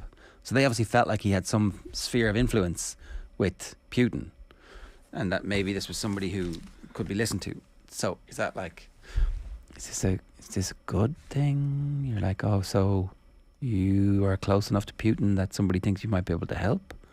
Yes, we think you're a fit and proper person to own a Premier League team. Or is it actually like, this is really good that, might be able to help in the long run, and are we useful idiots for even thinking like that or positing that as a potential outcome? Because that's what it feels like. Yeah, like it does feel that I mean, Roman Abramovich is certainly using his sphere of influence quite a bit over the last little while. Like we saw on Saturday night, Cave from Sky Sports put up a tweet that had obviously come from within Chelsea, his sources within, saying that Abramovich is not involved in politics and not involved with Vladimir Putin. And then yesterday we see a different reporter saying that he's going to broker peace in Ukraine. So which is it? I mean, life moves pretty fast where he goes from being uninvolved in politics to being the messiah and the man who can end all wars. So, I don't know. I think people need to be quite careful about what sort of propaganda they're trying to put forward as well, when Abramovich clearly has a lot of skin in the game. Yeah, exactly. Odebeku sees green future. West Ham striker pledges loyalty to Ireland. I never had any doubt. This is really good news from an Ireland perspective. It's a young footballer making his way, currently on loan at Doncaster Rovers, on the books at West Ham. Seems to be fairly well got at West Ham, and so hopefully will be available to the Republic of Ireland for many years into the future. Russia given ban from the World Cup is the other headline there, and the picture is of the game between UCD and Shelbourne at Belfield last night, the UCD Bowl, where a sprinkler caused the game to be delayed by 8 minutes. 0-0 draw. We'll talk about that with Vinny Perth after 9:10. Russia booted out of the World Cup after Italy mauling Ireland. Now need to banish Twickenham Demons. This is the Daily Mail. And then really remarkable scene, a picture of Alexander Usyk, the heavyweight champion of the world, the best fighter in the world at the moment, who isn't named Tyson Fury, in the heavyweight division, who obviously battered, is it fair to say, battered his way to the all the titles he holds at the moment,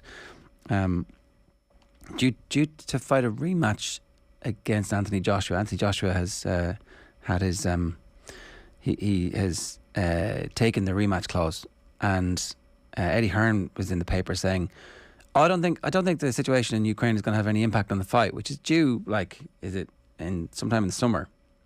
But here's Alexander Usyk, like, back in Kyiv, and has joined up So it might take precedence. I suspect that maybe like the thing to do is to go, well, we're not sure what's going to happen here, but obviously we wish him all the best, and some things are more important than this fight. But the quotes that were coming through was, I think he'll go into camp in a month. It'll be grand. Yeah. Like, different sort of camp, Eddie. I'm not sure that's what's going to happen, and maybe a bit of uncertainty surrounds that now, and maybe it's right that the uncertainty surrounds it. FIFA shamed into U-turn, which is probably an accurate reflection of exactly what happened. Yeah. Russia finally expelled from World Cup. IOC action leaves football with little choice. Abramovich's Chelsea plan put on hold, and that's the picture of Gianni Infantino and Vladimir Putin getting his Order of Friendship award from Putin in 2019. So none of the pictures of Pat Hickey and Vladimir Putin have resurfaced just recently, but no doubt they will in the next little while. Commission wants info on Abramovich's Chelsea plans. This is the Charity Commission. There's the picture of Infantino and Putin at the match, the 2018 World Cup. FIFA turns back on Russia. All teams barred from World Cup and Euros and booted out. That is a picture of the Aviva on the back of the sun in blue and yellow. FIFA take actions, FAI show colours. In fairness, the FAI were out before FIFA, and they said, no, we're not going to play any matches at any level against Russia. Usyk to answer the call to arms. It's a remarkable picture. And he is there, the heavyweight champion of the world, has taken up arms in Ukraine's brave fight against Russia. And both, I saw Vladimir Klitschko also on a piece on Sky saying that he was ready to fight. I'm a fighter. His brother obviously is the mayor of Kyiv and has been releasing videos constantly. He's there and ready to fight as well. First day of March, Jesse takes over and targets survival with Leeds and booted out is the back page headline on the Mirror, and they've got a Davy Fitz column in that as well, it looks like. Now, 8:40 this morning. John Duggan is with us. John. Ger and Eoin, how are you doing? Good morning to you. How's the form? So, you're looking at what's going on and thinking, I was just there. You've been in Russia and you've travelled around and you met the Russian people and you saw the influence that the World Cup had. And I don't think the full story is written here. I mean, obviously, it's fairly obvious what Putin was doing with FIFA, but it is also fairly obvious that there is a groundswell of support among the Russian public that is against this war and that is horrified by what's happening. And you can see it in the faces of the people who are working with Putin as well, that they're very uncertain about what the actions that Putin is taking. Whether or not that leads to anything, I don't know. Whether or not football had any influence on that, I don't know.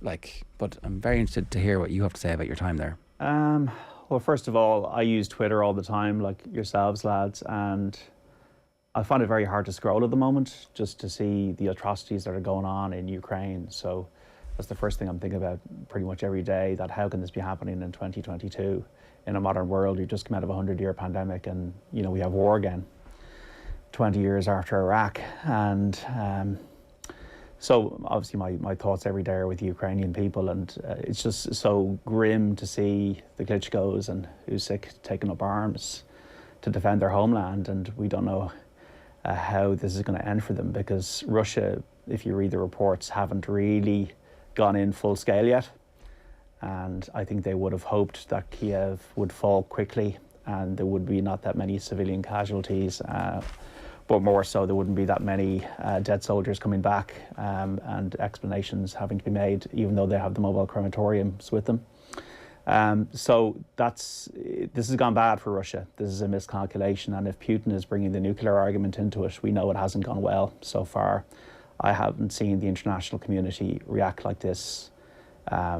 This is the biggest, I suppose, inflection point since the fall of the Berlin Wall.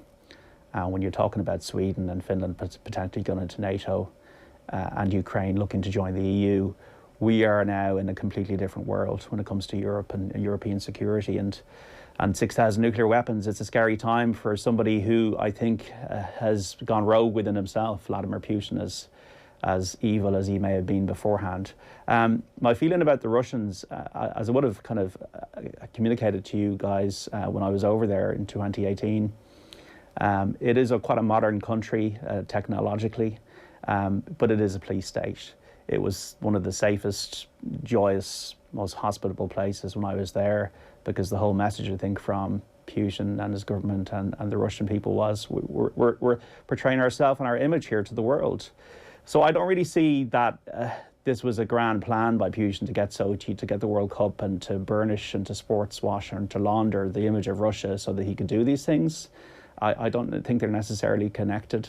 I do think that Vladimir Putin's whole worldview has been shaped by one thing, which was the fall of the Berlin Wall when he was in Dresden as a KGB agent, and they had control in East Germany, and then control just went in a day, and they called Moscow, and Moscow was silent. And I think his whole fear has been, as an autocrat over the last 22 years, that democracy and the lack of control would arrive on Russia's doorstep.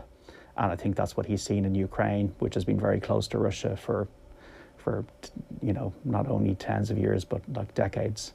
Back to the old Soviet Union, like even in the World Cup in 1986, most of the Russian team was background by Dynamo Kiev players, but Ukraine has taken a different road now, as it's entitled to.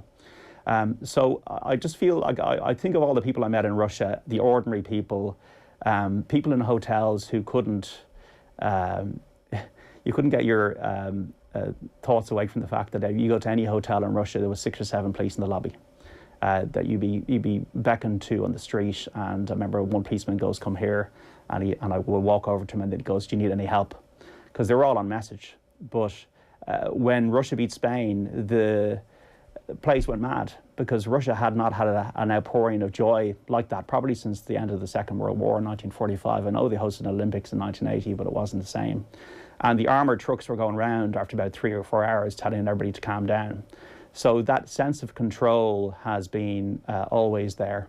And I saw in the last week of the World Cup that once the colour began to fade, you could sense the greyness reappear. You know, you'd be on the metro and you'd see the joy and the bemusement and the kind of smiling bafflement of the locals at all these people, influx of people into their country in different colours from South America, from Europe, from all places of the world. And I don't think Russia as a state could handle that and can handle that, because the Soviet Union was a prison, and effectively, I know it's more open, but it's still a prison of propaganda. And unfortunately, in an information world now, social media, this is probably the first social media war, the information has all gone against what Putin's argument has been. But I just remember speaking to Byrne that found it really, really hard to even go to Barcelona for a weekend through visas and all that kind of thing. And I was thinking to myself at the time, imagine you opened up this great place and all these lovely people, because people are the same everywhere you go, and what you could have here. And what you could have here has now been destroyed by an autocrat that's seems to be deciding everything on his own.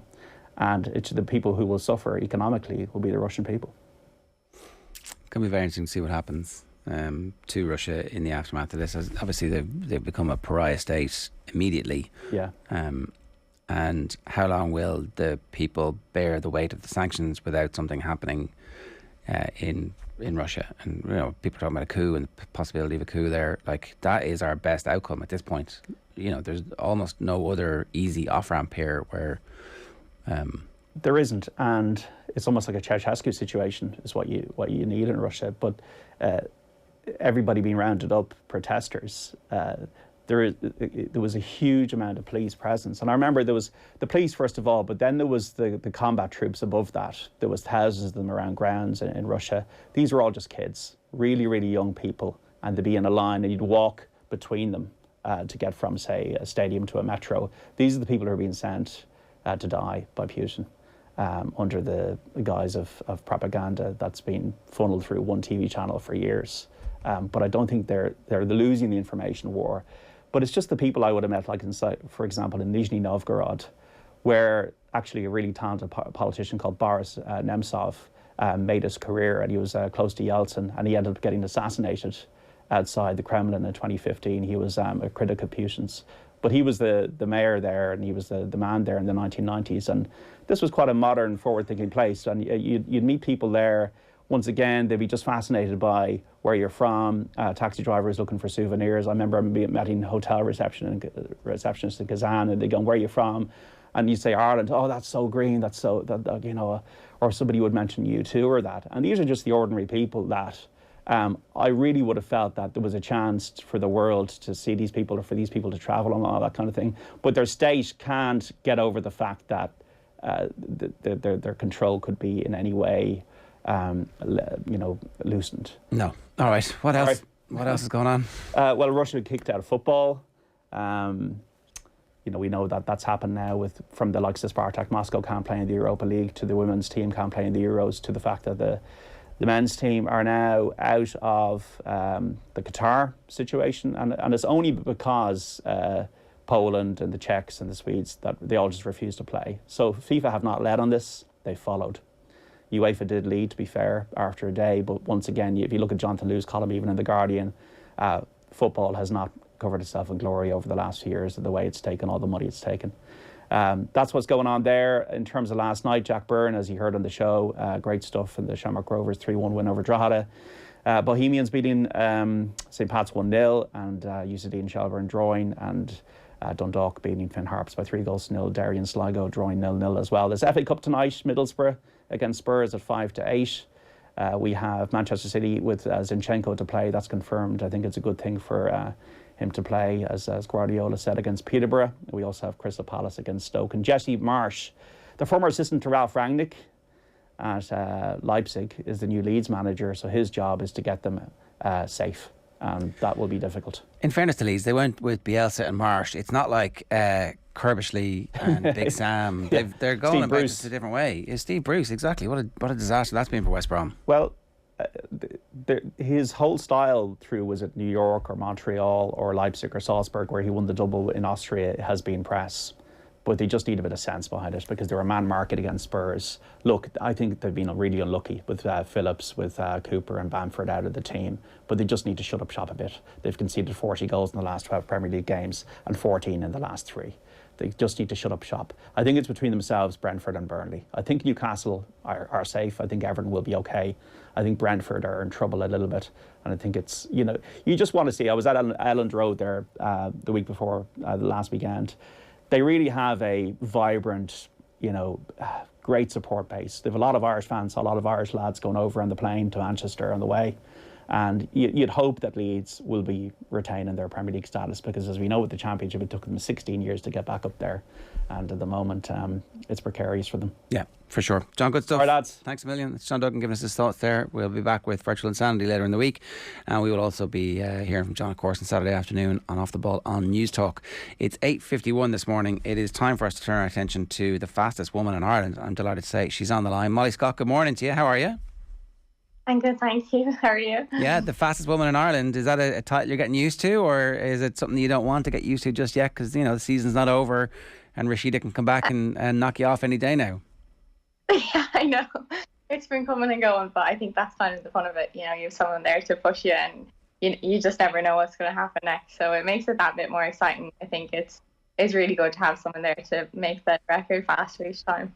Will you talk us through the weekend in particular? Because there was a bit of a hoo-ha in advance of the actual race itself, where you ran this race twice in the space of 40 minutes. Is that right? Yeah, I did. Yeah, I had to run twice. So what happened in the first race was I think they used the wrong gun. So they didn't use the starting gun. So that meant if someone false started, it wouldn't recall, and the race there wouldn't be a recall, basically. So that there was a false start, and there was also the gun didn't work, or the timing didn't work. I'm not exactly sure of the technicalities of what happened, but yeah, basically there was no time and there was a significant false start. So it kind of messed up not just my race, but kind of everyone else's races too. So finishing was kind of like anti-climax, I guess, because I knew I could have broken the record and now I had no time. So luckily enough, they said to us, no, look, we'll give you another race in 40 minutes time. So we'll do it at the end of the program. So obviously I felt really frustrated because I knew I could have done it because I'd ran 7:24 in the heat. So now I had another run in my legs, but I think the adrenaline, and I was really frustrated by it. And so I was gonna take it out in the next race. So luckily I did that. Did the initial race feel as fast as the second one? Well, I was just playing catch up because there had been a false start. So there had been a girl who got a significant, I thought she broke. I think everyone else thought she broke, jumped the gun too, but she was already gone. So there was no recall. So we just had to run. So for the whole race, I was essentially just panicking. I was playing catch up. I think it took me about 30 to 40 meters to catch up. And then it was just I didn't even hit the wall at the end, so I knew I hadn't ran that fast. So yeah, it was really frustrating. And if the day had ended like that, I would have been so disappointed that I didn't get to go out and show what I could do. So I'm really glad that I got another race 40 minutes later. But I just ran twice, and I ran like my hardest I could have. So I just sat on the ground. I didn't do anything. I didn't do any warm up. I just sat. And I had to kind of just sit with my emotions, I guess, and then go out and do it again. That's really interesting. Do you think that there's like a lesson in that somewhere, or is that just the way things go? No, I think with me, it's probably bad to say, but I always thrive off when things go wrong or if there's chaos around. My body just it knows what to do, and I was I wasn't going to let it deny me. I was like, no, today was the day I was gonna run a 7-1. I knew it. I knew in my heart and soul that I could have done it. So I wasn't gonna let something like that stop me, and I think that actually fueled me and motivated me to run faster. At the end of the day, it was a mistake, but still, it was. I would have left with no time and no ranking points either. So that would have been extremely frustrating. So no, I definitely think that could have been what made me run the record. I don't know. You're going to have coaches and teammates trying to make you angry before every race from now on. No warm up. Well, something happened, and I ran good. I think I'm just a competitor. I'm once I get into an arena or I'm competing, I think I've become a different person. I had a friend come to one of my races a while ago, and she was like, I didn't even recognize you. So yeah, you can be a very different person, I guess, on and off the track. We have the race now, the actual the race where you run the record. So talk us through what allowed you to run the fastest you've ever run in a timed race in this one. What is it about, apart from the determination and the adrenaline and the anger? What else about this is kind of when you're watching back and going, yeah, I got that right? Well, it's kind of about, it's also, you need to be there needs to be anger and aggression, but there also needs to be I guess grace and fluidity and being calm. So the two kind of have to combine and come together. And technically, from a technical point of view, you have to really nail the start, and you have to be in the right positions for your acceleration, and you have to be as fast as you possibly can at the beginning. And it's all about intent. So that's what my coach always says to me. It's intent. It's intent from the beginning to the finish. And once you get up, it's about being in the right positions again. But I've trained that track that I actually raced on yesterday is, I guess it's my home track in a way, because I've trained there all winter with just me and my mom and a timing system. So we have a timing system called Free Lap, and we've used it all winter. I've ran down that track so many times. I've had good and bad days, and where I've been technically working on what I wanted to put together, and what you guys saw yesterday was the final results. But I have indicators in training, 30-meter fly splits that will show me what time I'm essentially going to run. So recently I've been running 10 meters in under 1 second, so that just shows you just have to go out and do it in a race then, because it's all there. But yeah, technically you have to put it together, but you have to have the intent and I guess the skill retention to do it. That repetition, is that easy, does it just grind down after a period of time doing, I guess, the same track, the same surrounds time and time again? Yeah, sometimes it definitely can. Sometimes it can be a bit monotonous, but I like to change it up. Sometimes we go to different places, or we'll train in Athlone, or I'll bring a training partner along just to make it different, or I'll hurdle as well, because I was a hurdler and I do plan on going back to that soon. So that definitely changes up training and makes it more interesting, and that's why I always used to love hurdle training so much, because it was very different from sprint training. So we like to throw in different things too. And even on, I think it was Saturday, I didn't do anything before the race. My mom was like, I don't want you to do just another warm-up. I don't want things to get stale. I just want you to relax and then nail tomorrow. You mentioned your coach and your mum there. That's one and the same. And she's got an incredible story herself, in that she wasn't a trained athletics coach, but over the last decade or so has become conversant in the best techniques in the world to get you to the level you're at now. What's that been like for her? Yeah, I think it's been much of a roller coaster and a challenge for her, and I think it's been about confidence for both of us. Maybe when I was a teenager and she was a couple of years younger too, we didn't have as much belief in ourselves, and we were both starting off. It's not like she had 3 or 4 athletes before me, so we've had to make mistakes and together along the way and learn a lot together. So, but yeah, when I was about 12 or 13, she started to learn. And, we did face a lot of challenges because she was my mom as well in Ireland. And, there was kind of a stigma around, oh, you're pushing your kid, you shouldn't be pushing your kid. But at the end of the day, I wanted to be pushed, and I'm so grateful that I was given that opportunity, and that my parents put a lot of time and effort into giving me this, because I certainly wouldn't be sitting here now talking to you.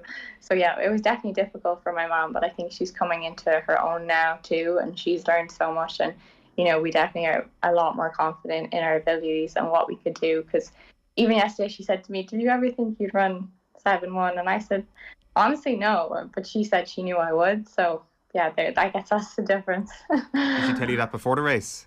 No, she told me after yesterday. She was like, I always knew you would do them times one day. So yeah, she knew I could do it. Does she have her own, a different sports background? She obviously had a big, deep interest in sport to make sure that you were able to make the full, take full advantage of the whatever gifts you have. So what was her own sports background? She doesn't really have one, to be honest. Like when she was a kid, she did athletics, and she went along to athletics competition until she was around 14 or 15.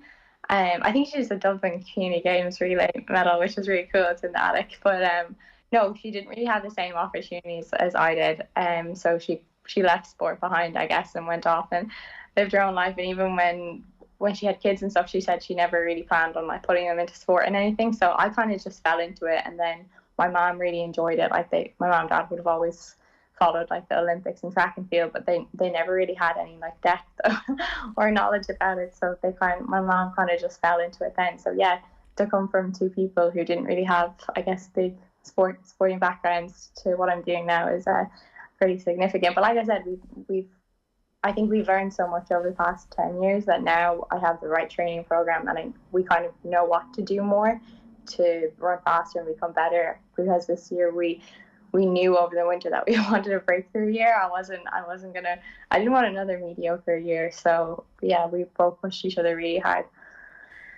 Does your mom have someone to mentor her as a coach throughout those few years, or how does she pick up even techniques and drills?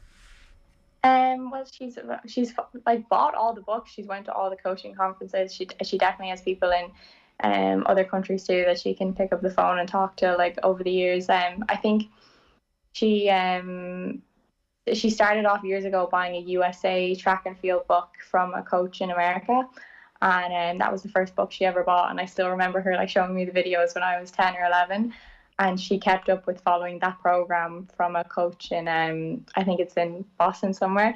And she followed that program for over the years. And she said when she first like picked up the book, she didn't really understand it, but now it all makes sense years later. So yeah, she kind of followed a certain program for me. And even now she'll go back to that coach and she'll give him updates on what I'm doing. Wow, that's cool.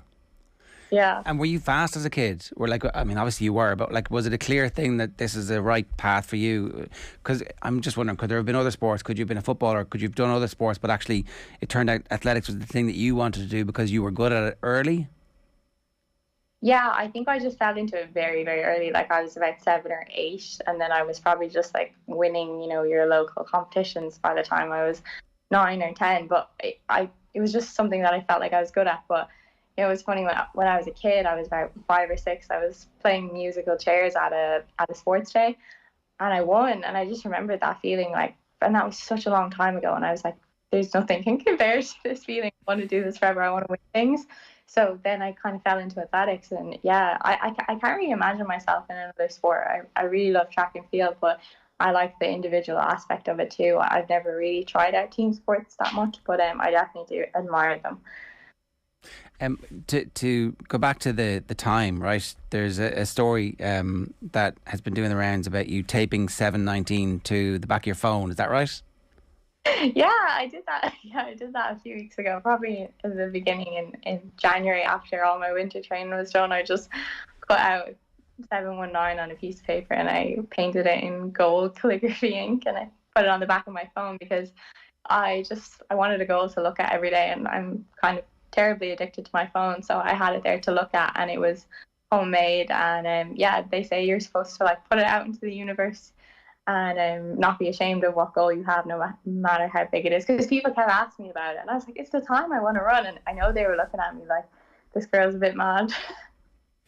But I mean, yeah, like the mad people are the ones who create stuff and reach goals, isn't that right?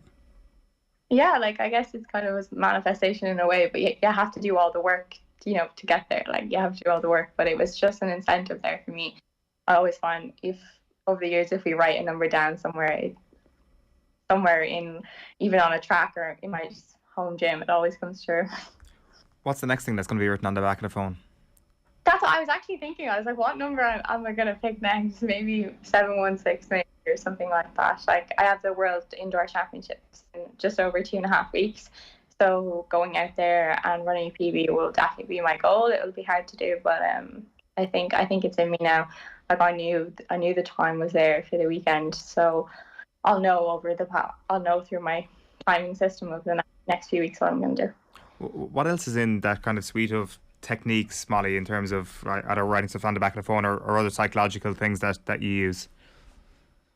I feel like for me anyways, I have to really get up for a race. Like I can't just be flat like in my mind. Like I have to physically and mentally like be kind of harmonious. I guess I would be a little bit I find sprinting and sport it's kind of spiritual for me, I guess, in a way, but I definitely have to get up for it. Like I would take, I would drink Red Bull, I'd take some caffeine, like I have to be, really in the zone to get out there and do that. I would probably talk to myself a lot in my head, and I would visualize things, and I would, think of scenarios where I am from the past that would maybe motivate me to do it, things I've done as a kid and how far that I've come. Yeah. So when I'm in the call room, I'll have about 20 to 25 minutes, and that's definitely a time where everyone can take time to themselves, and it can kind of make you or break you, especially at big championships, because there's big names there too, and you don't want to get intimidated. You want to be just focused on yourself.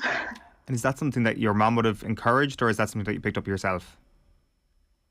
No, I think I just picked it up myself along the way. I think I've always been like that since I was a kid. My mom, when I was really young, I was only about 10 or 11, like she would bring me to competitions in the UK, and she'd always say, if you can't get up there with the Brits, like you're at nothing, basically, because they're an amazing like sprinting country, an amazing hurdling country overall. So she would like put me into them races from a really young age, and maybe along the way I look back at all them call rooms, because they were very like professional, the races, that I learned a lot of them things about how to like get myself in the zone for a race, because they say the bell-shaped curve, you can be overstimulated or over nervous.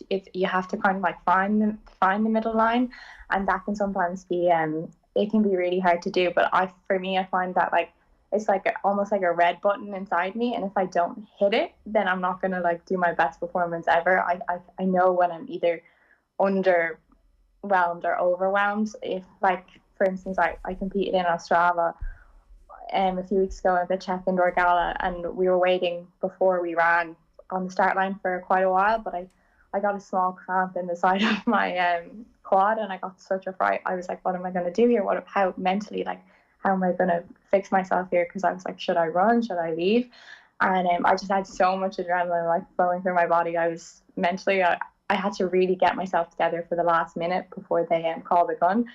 But I won. But I'm not saying that's because I won, but like adrenaline and nerves definitely I found work in my favor, instead of being, I have to be calm and I'm going to be fine. No, I have to be really nervous and ready to go. I have one last thing. Your work-life balance is obviously something you've managed to maintain properly. You've graduated from law. You're studying the King's Inns at the same time as doing this. How do you manage that? I definitely say I'm working on it. Like, I do not have a clear-cut good answer for that yet. I'm in my first year of King's Inn, so it's definitely trial and error. I'm trying to keep up with that at the moment, and I have assessments next week, which will, I think, show a lot for me. So, but my marks count the following year. So I definitely have a lot of work to do at the moment. Sometimes you'll go through periods where you work harder on one, and one will suffer a little bit more than the other, but then at the end of the year, you'll probably like focus more on academics, especially when it comes up to exams and stuff like that. Is this something that you'll do until the end of the course and then try and do the full-time athletics thing for a couple of years, or is it your intention to try and keep these dual paths because one is a good release or escape from the other? I'm not really sure yet, so I've another year left after this year at doing the barrister law degree, so I'm not really sure yet, but I think the nature of being a barrister is kind of similar as athletics, in that you have to give it 100%, and I'm very aware of that. It's a hard career to make it at, so I'm aware of all them things, but I really do love law, so no, I definitely would love to practice at one point, but I don't know if it will come immediately after I am finished. I really don't have a good answer for that yet, but I love law so much, so no, I definitely will not be taking a step back from it. It's always going to be in my life. Athletics, until about in the past year or two, I didn't really think that I would wasn't really sure if I was going to have a career at it or not. I kind of had accepted that I was just doing it to see how much I could get out of my body and how fast I could run, but now things are changing, I guess. Over the past season I've kind of broken through a bit, and I could actually have a bit of a career at it for a while, so I'm definitely just going to focus on Paris, that Olympics, going to that. I'd love to get another international medal. They would definitely be my goals. Yeah. All right. Well, you've managed to achieve everything so far, so no one is doubting you at all, Molly. Congratulations on running the record, and thanks a million for joining us this morning. Thank you.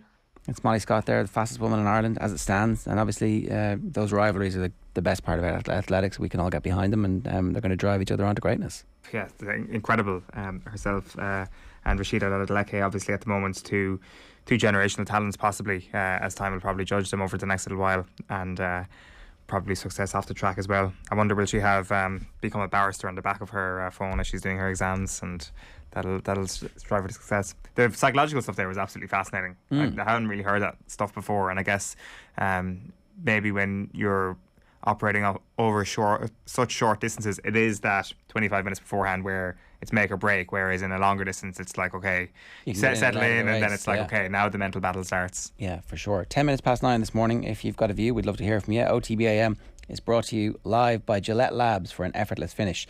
Here's what's coming up on OTB Sports Radio today. OTB Gold is Ronnie Delaney, speaking of our golden athletes, at 1 o'clock. Dadcast is at 3. Career retrospective at 4 is Ronnie Whelan. Jerry Eisenberg talking about Muhammad Ali at 6. And the show with Joe is live tonight from 7. Up next this morning on OTB AM, Vinny Perth joins us in studio to talk football. OTB AM on OTB Sports Radio, Ireland's first and only sports radio station. Have you subscribed to the OTB Football Podcast? It was Van Dijk's ideal partnership. I could say, well, really, anybody, it doesn't really matter. Such are his qualities. McWard, it's different. He's dependent on the qualities of the players around him. For me, it's a joint of a club, Tolka, the name, the history, the trophies it's won. It might have worked in terms of they might be cutting down the debt every week, but they're not really improving the football club, are they? Subscribe now to the OTB Football Podcast stream wherever you get your podcasts, and download the OTB Sports app. FBD Insurance knows this sound spells trouble for van drivers. But if you're an existing FBD customer, you'll get 15% off a new van insurance policy. It's how we're keeping you and your van on the road. Visit fbd.ie or contact your local branch. FBD Insurance. Support. It's what we do. Terms and conditions apply. 15% discount available on new commercial motor policies only when an existing FBD farm, business, car or home policy is in place. FBD Insurance Group Limited, trading as FBD Insurance, is regulated by the Central Bank of Ireland. Commercial motor insurance is underwritten by FBD Insurance PLC. OTB AM with Gillette. Get into your flow with the new Gillette Labs Razor with exfoliating bar.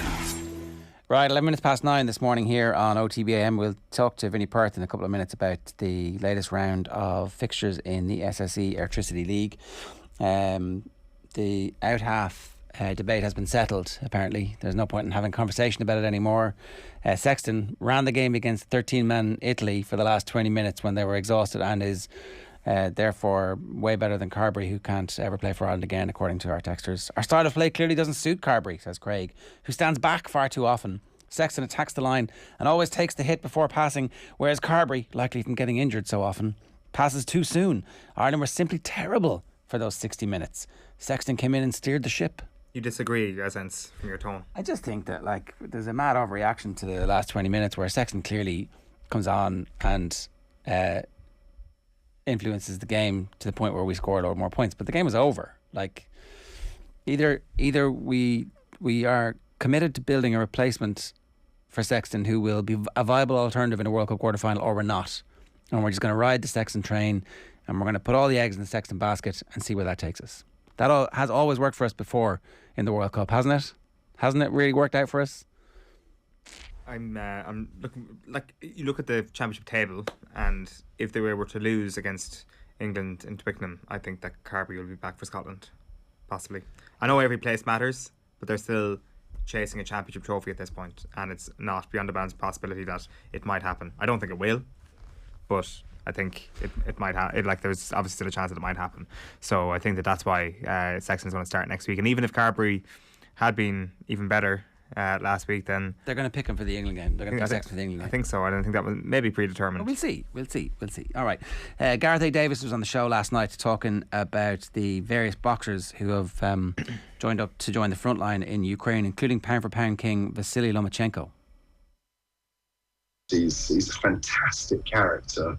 A very stoical man, and I think we're seeing that, with the fact that the latest photographs of him show him in military uniform carrying a gun in Ukraine, slung over his shoulder, where he's gone to be as stoical as he really is and put his life on the line. He puts his life on the line in the ring, as we might say. Every time he boxes, boxing, combat sports are inherently dangerous sports, but they're not as dangerous as putting yourself on the front line against an enemy that's advancing on your home, as you say, on your family, on your town, on your city. And, Vasyl Lomachenko is prepared to die, clearly. He's prepared to die for the cause, as are Alexander Usyk, who, just won 3 world titles at heavyweight here in September in London here at Tottenham Hotspur Stadium, preparing for a rematch with Anthony Joshua. He was over here at a Champions League game, actually, middle of last week, and, Chelsea against Lille, and made his way back home in exactly the same way as you talk about Vasyl there, to go home and to join up with the forces. You cannot make this up. No. But this is real life right now, and you have to have great admiration for them, because the other thing about them, and I know you're going to mention the Klitschko brothers as well, these guys are targets because they are the biggest sports people in our country. Imagine the biggest sport in their country. Imagine, it's a very emotional thing about it. Imagine our biggest sports people saying, no, forget the sport. I'm drawing a line under that. There's a bigger picture right now. And that's what they're doing. They've got involved in the bigger picture, which really is life or death. Yeah, exactly. And that was the point we were making a little bit earlier on, that maybe Eddie Hearn hasn't quite caught up yet when he thinks that Usyk and Anthony Joshua's rematch might just go ahead as scheduled. I think that maybe that might not happen. Anyway, OTB AM is brought to you live by Gillette Labs for an effortless finish. Right, Vinny Perth is with us. Vinny, good morning to you. How are you? Good morning. How are you doing? Yeah, good. We were salivating about the performance of Jack Byrne last night. We only saw the highlights, right? But the goal and the pass, I don't know which is better. They're both absolutely amazing. Yeah, I thought he was excellent last night. I was at the game, obviously, and it's interesting because it's amazing. The goal will take away from a couple of things, but I think he missed so much football. It's taken him a little bit of time to find his feet back in the league, and there was moments last night of his brilliance, and there was moments where he was a little bit rusty. So right. which is good, but take nothing away from the goal and some of his passes, obviously, and the way Rovers play really suit him. And he was very good. He's not back to his best yet, so. That's the scary part for the rest. Well, for anybody who hasn't seen the goal, we can roll the goal. We'll start with the goal and then we'll get on to the pass. So the commentary in this was really interesting, because they were saying that he'd been calling for the ball and hadn't got it a couple of times. Actually, we're starting with the pass here. So the pass is kind of a slide rule, and then it's an excellent finish. That's after 20 minutes, right? He's that number 10. We've had a lot of conversations about number 10 on the show. Yeah, I'm not sure he plays number 10 for Shamrock Rovers. I think he plays a bit everywhere, in the sense of he's very, it'd be wrong to use the word indisciplined, but he turns up in different positions, but a bit more in the 10 in these two instances last night. But the goal, the pass for Sean Gannon was brilliant. Gannon's running power as well helped. The defender just switched off, but he put it in a brilliant area. And then the goal just lightened up the game. It was a quiet night, so it's funny, the commentators were the other side of the pitch, and you could hear a lot in the game last night. It was quite a quiet night, even though there was just over 4,000 in the ground. So you could hear him constantly looking for the ball, driving the team on. and a lot of the play goes through him. That gives you strengths and weaknesses, obviously, in terms of the game. So the sprinkler video has just inadvertently come on. The third piece of highlights from last night. Yeah, and I suppose that sums up the league, doesn't it? There's flashes of brilliance and there's other moments where I wish we could do things a little bit better, and I think someone like Jack Byrne takes it to another level, and we've got to get all the other parts around the league right.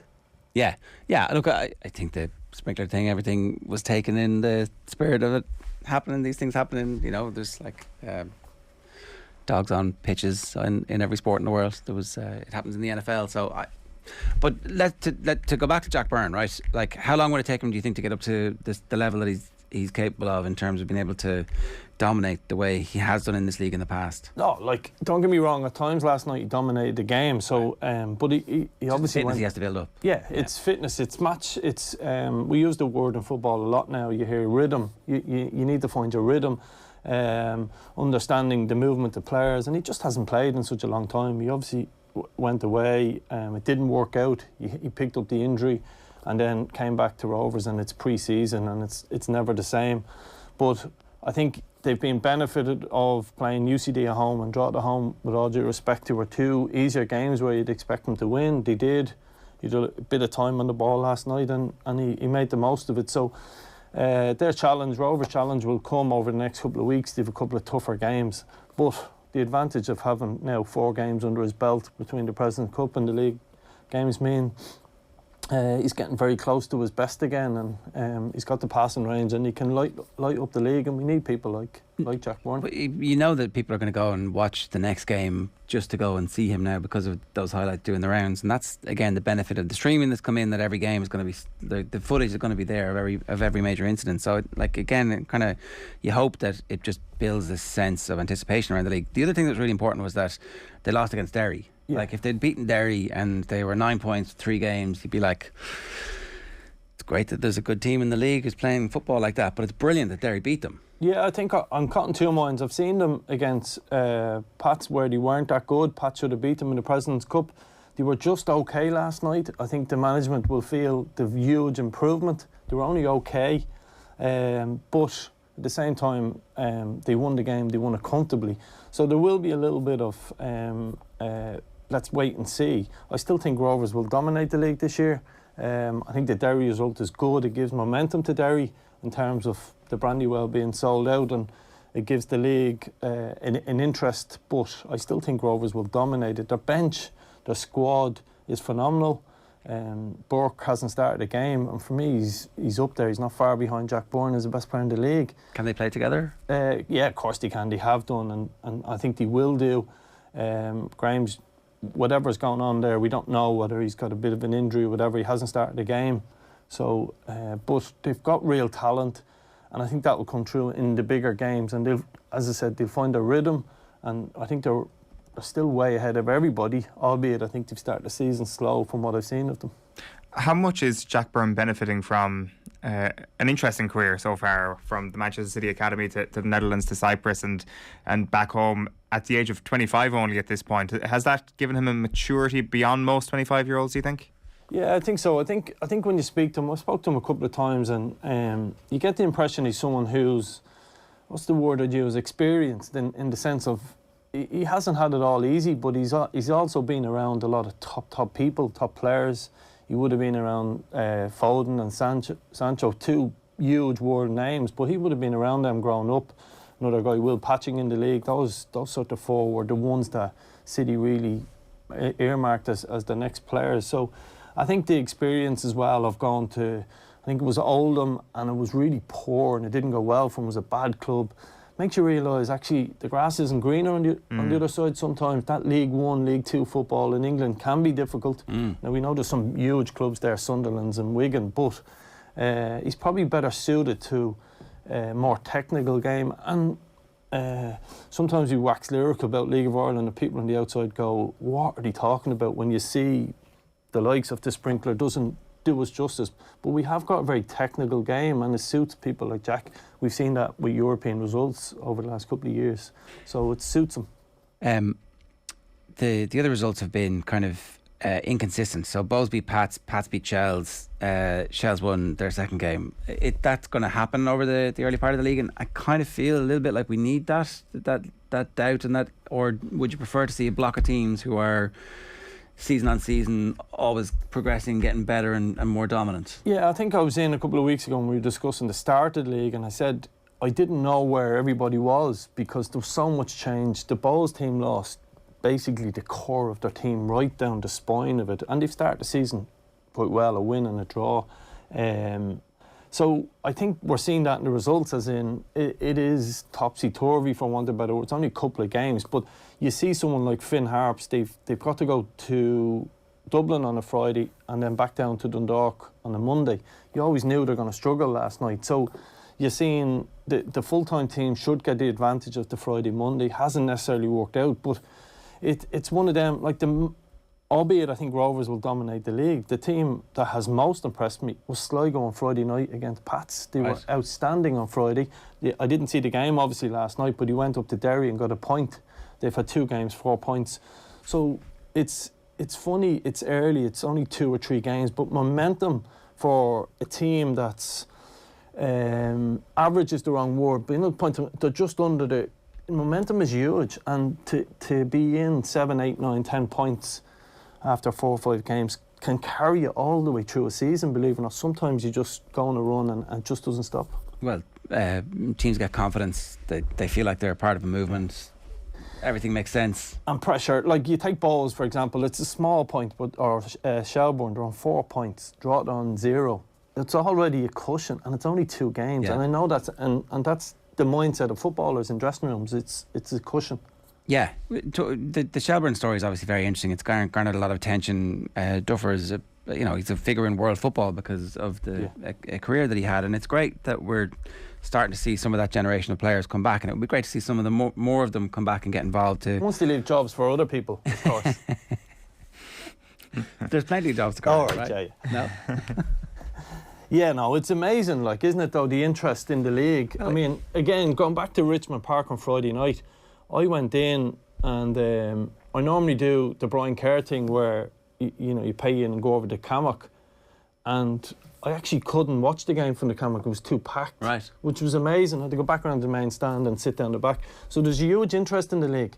I think people like Duffer add to it, but I also think there's huge momentum coming, and I think it's important we build on it. Don't overplay it, but at the same time build on it as best we can. Where's the momentum coming from? I think the likes of Jack Byrne's goal. I think the European success teams have. I think people, the neutral... See, sometimes us League of Ireland people think we're great and we're doing everything, and we get annoyed about plane loads of people travelling to the UK. I think that's wrong.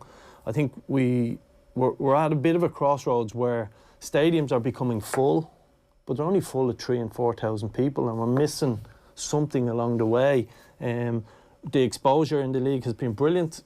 Like, to be fair, yourselves, people are doing shows after games. I'm not sure, or the Friday night Nathan stuff. Yeah. I'm not sure. I haven't listened to it yet. I'd be worried to listen to it. But but like, if you look at the national coverage we get, it is huge in the league in terms of the papers and etc. We just need to improve our grounds. We need to make it more accessible to kids. And I think we need to try a couple of different things. Maybe try a Thursday night game live on TV, because if you look at, say, Dublin, there's so many Dublin clubs. There's a lot of neutrals floating around there that will go to a big game if it was, for example, a Thursday night, and people need to be open to these ideas and just build on that. Are they open? Is that your sense? Because I was listening to Dan and Johnny talking to a couple of the academy directors, and the lads were getting on. I've completely blanked on the names now, but it was the Cork and Rovers academy directors who were in chatting to the lads, and they had been through, they'd seen everything. They'd seen the boom and the bust of the league as players and individuals, and now it seems like they are definitely in the vanguard of people who are trying to push things forward. But there definitely seems to be some kind of blockage or lack of joined up thinking, and I don't know what that is. I think when you look at football, it's no different than I've no interest in one sense in GEA, but all I heard you was talking about was Plan B, Plan A, and it got into my head. And it's the same. It's the politics of sport is no different between GEA, rugby, and soccer. we have got a new sort of pathway being created. It's not perfect, but the FAI have come out with their strategic plan. It is very vague, but at the same time, it's something to work on. And I think we need to sort of, I suppose we need to work together and make the league better. There is blockages, there is the schoolboy section, there is the League of Ireland section, but I think when you see particularly someone who's been involved in, say, European campaigns, you can't walk through a street in Dublin without people talking to you about it. It's a real interest. It's like people's guilty pleasure League of Ireland sporting people. They sort of follow a team, but they don't really, but they talk about it at work and don't really. And it's how we capture that and sort of cut out the bullshit a little bit and start getting on with people. And sometimes some hard decisions have to be made. And I think some of them have been made to a point. To go back to the stuff on the field of play, the quality seems to be improving. What's that down to? Again, the one thing I'm certainly not as an FAI spokesman, or I'm not going to say the FAI haven't made huge errors, but the coach education, our coaches in Ireland at the moment are as good as most around the world. You mentioned Damien Duff. I went on to it. We done a pro licence together. There was 20 odd coaches. We went to FAI or UEFA headquarters as part of the seminar with our pro licence, and anything we put on or anything we produced as a group was as good, if not better, than most there. And you look at the talent of coaches: Rory Higgins, Stephen O'Donnell, Tim Clancy, Stephen Bradley, all young enough guys. It's not, not knocking what went before it, but it's all new. They've come through the coach education. Pro licence coaches are there on their pro licence, and there's a forward thinking. And I think the world has got smaller. You were talking about analytics earlier on. It's all of this has come together and it's merged, and we've become a really technical game. And I think you've only to look at the European results and go, take that Dundalk team, and most people will go on and on about what happened the last couple of years, but we probably, it's funny as a coach, you remember the ones that got away, not the success. And we should have knocked out Vitesse Arnhem, who were still in the European competition. The Rapid Vienna, they knocked out in the last round, and we should have knocked them out. So we're there. We just need a shot in the arm. We need a hand.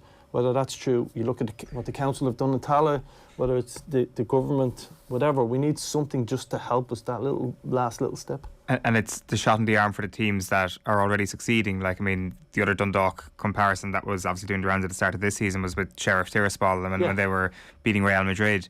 Like, so what needs to happen with those teams, or is there a common thread that you've seen with those teams who do get good European results, and in Dundalk's case go on these great European odysseys and then maybe fall back to the pack a little bit? What's happening there in those situations, do you think? Yeah, it's hard to build momentum in that sense and go on and on. You can in some ways outgrow your league, and that will be the problem. But there can only be one team that win a league every year. It's the same in all leagues all over the world, and people had a big fear that Dundalk were going to dominate for years and years, and maybe we should have, and maybe I'm partly responsible we didn't. But it doesn't happen. History and sport tells you it doesn't happen. There's always someone. For example, that Dundalk team under Stephen Kenny was always known as the fitness team, and we the strength and conditioning coach. And now everybody has a strength and conditioning coach, so everyone catches up. So it's about the challenge for Rovers now, stay ahead of the pack. But I think if we can bring a lot of young players are coming through. We look at the Irish international squad, and so many of them, 50-60% of them have some sort of a League of Ireland background. So the league is important to the senior international team, and I think we're starting to see joint up thinking within the FAI. Obviously Stephen is coach, but not just that. The underage coaches have a real link with academy managers, and they know what's going on. They know who the next talent is under 15s, 17s, 19s, and there is pathway. Look, we've huge amount of improvement, but I think the biggest improvement we will need to make is facilities and how people train. It's the most participated sport in the country, and we're just way behind everybody else.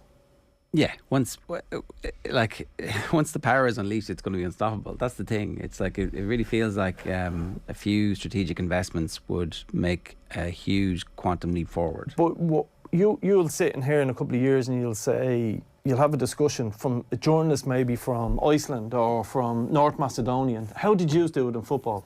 And they took some hard decisions, and it took some time, and they took 4, 5, 6, 8 years to build towards something great. And I'm not saying we're on that path. Who knows, we may have made mistakes or there may be things wrong, but we have to start somewhere and we have to upset a few people. Some people are going to be browned off, and we've seen that. We've seen that with the link to the schoolboys and the League of Ireland clubs. But we have to start somewhere, and maybe 12 years' time or 16 years' time we'll say, oh, that's when it started. And maybe an Irish journalist will be on a Macedonian radio station explaining how we done it. Yeah. Because we can punch above our weight. No doubt about it. I do think people want to go and watch. That's the other thing. Like if Tala proves anything, if you build it, they will come, and that stadium gets used for multi-sports, multi-teams, and there's an opportunity there. Like it'll be really interesting to see if there was one little error, and I'm reluctant to be critical of Tala, it's amazing. If there was one little error, I'd say. Being from Tala is that it's probably not multi-use enough. Right. So one of the main stands, for example, if the council were building that again, could they have built a boxing club underneath the stand so it's used all week for the community, and people will get a better sense of community? Or the Irish dancing, even for argument's sake, club uses that in the evening time. That would be the only little criticism of Tala. But it's amazing that the local council have supported a local club. And when I was going to the game last night, travel from City West down, you see people coming out of housing estates, kids, and even on a Monday night, that's what we want. If there was 100 kids there watching the game last night, they weren't on the streets wrecking their heads at the guards, were they? They were doing what we want them to do. And particularly on Friday nights and big games, you see them coming out of the local areas, Springfield, Kilnarden, Jobstown. I grew up in Kilnarden, so I'm allowed to say difficult areas. That community has something, a beacon, them lights. If you're ever up in Tala, because it's built onto a hill, the lights of Tala Stadium, and I don't want to sound real grand here, but they do light up the area. Yeah. They do, and I think it's a bit of hope, and other councils can learn from it. We see, the RSC in Waterford is a really good facility. There's not enough of them around, and I know we're trying with Dalymount and Tolka, and that's a whole big other issue, but we need councils around the country to help us. 2 small atmospheric stadiums that are full every week would be class, because as we saw from was it Ireland Luxembourg, that stadium was like 6,000 or 8,000. The atmosphere was class. Well, I watched Linfield and Nairn in Windsor Park, and I've taken Dundalk to Windsor Park. Windsor Park is the best, and I've played games in the Aviva Stadium, Tala Stadium. Windsor Park's the best ground on the island. It is an amazing theatre. You would think it's a 30, as a player of being in big stadiums. Right. It's just the amphitheatre, the way it's designed. I've been to some grounds all over Europe, 12,000 in Estonia. I think it's only an 8,000 seater, but you feel like you're in a stadium the size of the Aviva. Clever building, not mad money, can get really good stadiums. And I think, as you said, 2 or 3 stadiums. Again, this is what, going back to the point, some people got to take a bit of pain and maybe lose out on a stadium and share with somebody else, and no reference to Tolka Park or Dalymount in that one, trust me, because I think the 2 of them should stay, in my opinion. But we do need to make some big decisions and get some better stadiums. And people go on about, why aren't games on TV?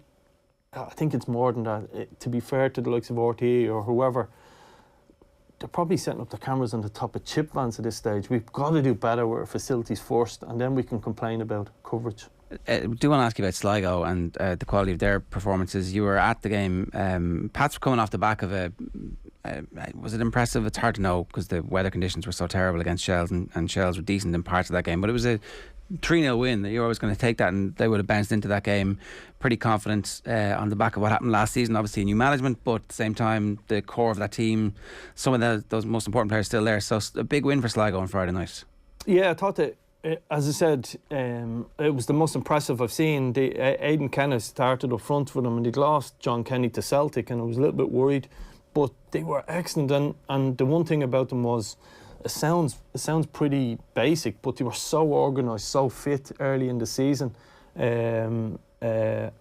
Adam McDonald in midfield, just brilliant, really ran the game for them, and they just look like Will Fitzgerald, Carl O'Sullivan from Finn Harps looked like he's benefit going full-time, and so many of these clubs are full-time now. I think the advantage of that, we've got real athletes in the league now, and they were really impressive. I haven't seen them last night, obviously, but 4 points out 2. If they win effectively the game in hand, we'd be talking about someone who's had the best start of the season. Well, I was going to say, it's 4 points from 2 games, but it's 2 tough games. Yeah. Like away to Pats and Derry, who we expect to go pretty close this season. So, yeah, and it's sometimes, as I spoke earlier on about momentum, sometimes momentum just carries you. You go on a run, and as a footballer, you believe you're 10 foot tall. I remember when I played at Longford Town, we just had a year or two where everything just went, and you just felt, you know, when a cup came along, we knew we were going to win. Yeah. And it just happens. And if we knew why, the psychology of sport, we'd be very rich people. But Sligo, really impressive. They haven't overly changed their squad compared to others, and maybe that's an advantage at the start of the season as well. If you think of other changes, so many changes in other squads. Is success for Shelbourne staying up? Is that enough for? It's not enough for Duffer, obviously, but it is success, I think. Yeah, I think the full-time element of some of the other clubs, you know, Derry, Pats, Sligo, means that it is difficult, particularly when you go Friday, Monday. I watched them against Pats, and I know people felt that they created some chances, etc. It just looked like Pats were a level above full-time. They just looked a level above Shelbourne, but I think staying up and building that club back up to where it belongs is the best route for them. It's not an overnight thing. It's not a one-season thing. Like, it's definitely going to take time. Yeah, I think so. And I think you just have to look at some of their players, like, as well. The young players, young Moylan was at Wexford last year. Eric Dervin was at Longford. They just look like players who need another season, Premier Division football, and grow from there. And I think that's the importance of it. And albeit Duffer will have usually high standards, I think 4th, 5th in the league would be real success for them. Just to go back to Sligo for a second, because you were talking about the stadiums there and the sort of the Luxembourg example. Like, Sligo's probably going to be the redevelopment of the showgrounds is going to be that one, isn't it? Like, 6,000 seater stadium. They've got their sports capital grant announced last month, and also the fact that it is this base outside of Dublin, which could become a real hub for people in the west of Ireland. I don't want to put Galway into that category, but outside of Galway in the west of Ireland, with this shiny new stadium, which is going to have live action on a Friday night. Yeah, and I think Sligo deserve huge credit because they had got some success earlier on in maybe 2000 and what was it, 6, 7 around that time, and they invested the money into stands and it really is an impressive ground already. It's almost there. I think we played a FAI Cup semi-final there in 2019, and the atmosphere was huge. That is a town that has grabbed the football community. I think some of the GAA guys complain sometimes that they struggle with the soccer, don't they? That was Tony McEntee's line. Yeah. Which is great. It's great for us. It's so not the norm around the rest of the country in terms of all right in the big cities. So I think Sligo, the way that the club is run, the finances are always well in place. The community get behind it. They seem to raise a huge amount of money in fundraising, and actually, it's almost like they run it as for want of a better word, a GAA club to get the community behind it, and that's something that we've struggled in the football community to get people to buy into us in that same sense of a community. You get that real sense of community around GAA. Went to my first ever GAA game. I was up watching Kill, and a friend of mine took over the management of Kill, and he asked me what I thought of the game, and I was like, I'd love to coach this, you know, in terms of positional sense. But I said to him, I couldn't get over the amount of people who walked from the village in to watch just a friendly game, and we don't have that same sense of community. I think, like, my experience of football is far limited compared to yours, but you do have all these little splinter clubs. Yeah. Like within a 5 mile radius of Shells, there's loads of little clubs that aren't aligned. And that's the problem, is that like all of there's 2 GAA clubs, there's actually about 5 GAA clubs there, but they're huge and they're massive traditional superpowers. Well, if I can, it's a bigger discussion, but take somewhere like Tala, the back mountain of Tala, there's a club called Sacred Heart, there's Newtown Rangers, and there's Tala Town on the back of the hill. They all look over. And they've all got different amounts of funding. Tala Town had to do a lot of funding and really rebuilt their club. A couple of £100,000. Newtown Rangers put a new Astro turf down, 350. Sacred Heart, new Astro, 2 floodlit pitches.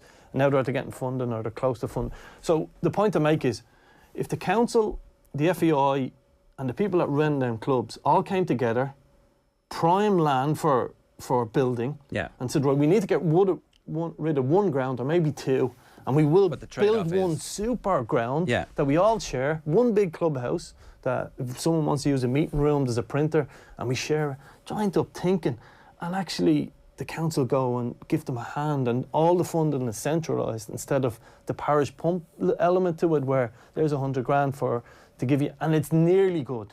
And instead of one super facility at the top of Tala, for me, that's the way forward. But that takes big long-term decisions. And as I said, maybe in 8 years, 10 years' time, we're producing footballers in Tala. How? Because this decision was made. Was made by somebody. Yeah. All right, Vinny, good stuff. Always thoughtful. Thanks a million for that. Who's going to win the league? Is it fairly obvious? Yeah, I still think Rovers should win it. Will win it comfortably. But I just hope someone challenged them. We haven't had that enough. All right, good stuff. OTB AM is brought to you each morning live by Gillette Labs for an effortless finish. That is pretty much all we have time for. Wow, Molly Scott, not an athletics person, says Michael, but you have to admire her attitude and achievement to succeed. Incredibly ambitious, and it's going to take her a long way. Tomorrow, Tommy Walsh joins us to talk hurling much more. Right now, some Jason McAteer goodness talking Liverpool. Enjoy.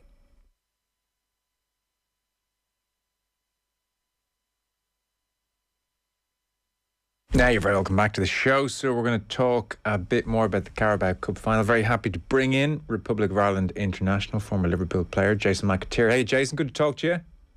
How are you, pal? You okay? Yeah, very well. So we might start here on Caoimhín Kelleher, man of the moment. Just have a listen. This was Jurgen Klopp in his press conference afterwards. Alisson Becker is the best goal in the world for me. There are good goalies out there, but this goalie is absolutely insane. But to be 100% honest, for me, is Caoimhín Kelleher the best number 2 in the world as well, especially for the way we play. And he had an incredible game. People asked me rightly before the final, like 2 weeks ago or something, if we will give Caoimhín another game to get some rhythm or whatever. And actually, to be 100% honest, it was the first time when I thought about it. Oh, yeah, there's no rhythm. But that's life of a number 2, especially of a young number 2. That you just have to be ready when you are called. And the game he played tonight was absolutely incredible. I'm at least, sorry, so many questions. I'm not 100% sure I have the full story of the whole game, but I can remember at least 2 incredible saves. Probably were more. So he proved that the decision to line him up was absolutely right. And then in a very spectacular penalty shootout, he showed the whole range of his skill set. First and foremost, he's a goalkeeper, so he saved one. But before that, he finished one off with his really skilled feet and top class. Yeah, Jurgen Klopp there. Caoimhín Kelleher, for his part, Jason, said it was more of a hit and hope job.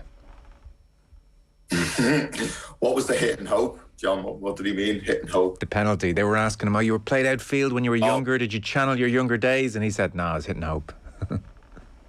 Well, we got him. We were pitch side doing Liverpool TV. And as you know, I'm big friends with John Achterberg, who's the head goalkeeper coach at Liverpool. So we speak to each other.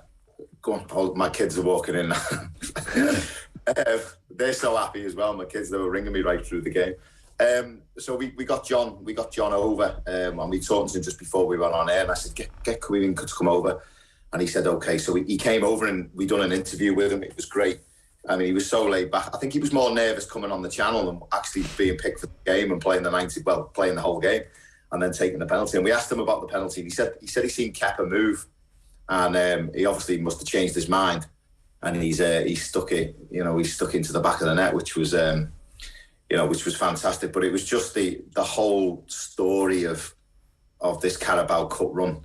Obviously Minamino has taken some of the headlines, being sort of the player for Liverpool in this tournament that has scored the most goals, and it's his tournament. But for me, it was obviously Quiveen Kelleher. I've got a special place for him as well, being Irish.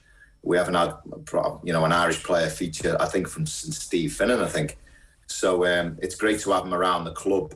Unfortunately, it's not so great that he's behind the world's best keeper and he gets limited game time. And I've got kind of split sort of emotions about that, really, which I'm sure we'll talk about. But as far as the penalty was concerned, mate, he said he changed his mind last minute. But I think being a centre forward as a kid certainly helped him, because he took it like a centre forward, and then obviously done enough to get Kepa to put him off and miss the penalty and win the cup. And it was certainly down to him.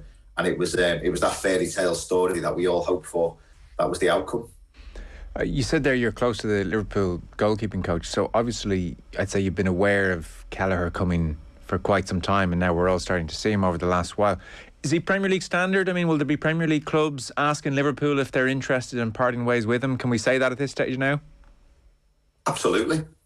I mean, he's slotted in above Adrian and become and rightly so, the number 2 goalkeeper. And he's actually a really laid back kid. He takes everything in his stride. He comes out and warms up as we're live on air, and he just gives the little thumbs up now and again, which is great. He's fully focused. He's very professional. I've seen him grow in stature and physically. His body is, he's shot up as well since we first seen him, and he's filled out. His body's getting adjusted to life in the first team and in the Premier League, and training every day, which is great. And at Liverpool, they get all the dietitians are there, and excuse me, the sports scientists are there to help him out. And he's got great people around him.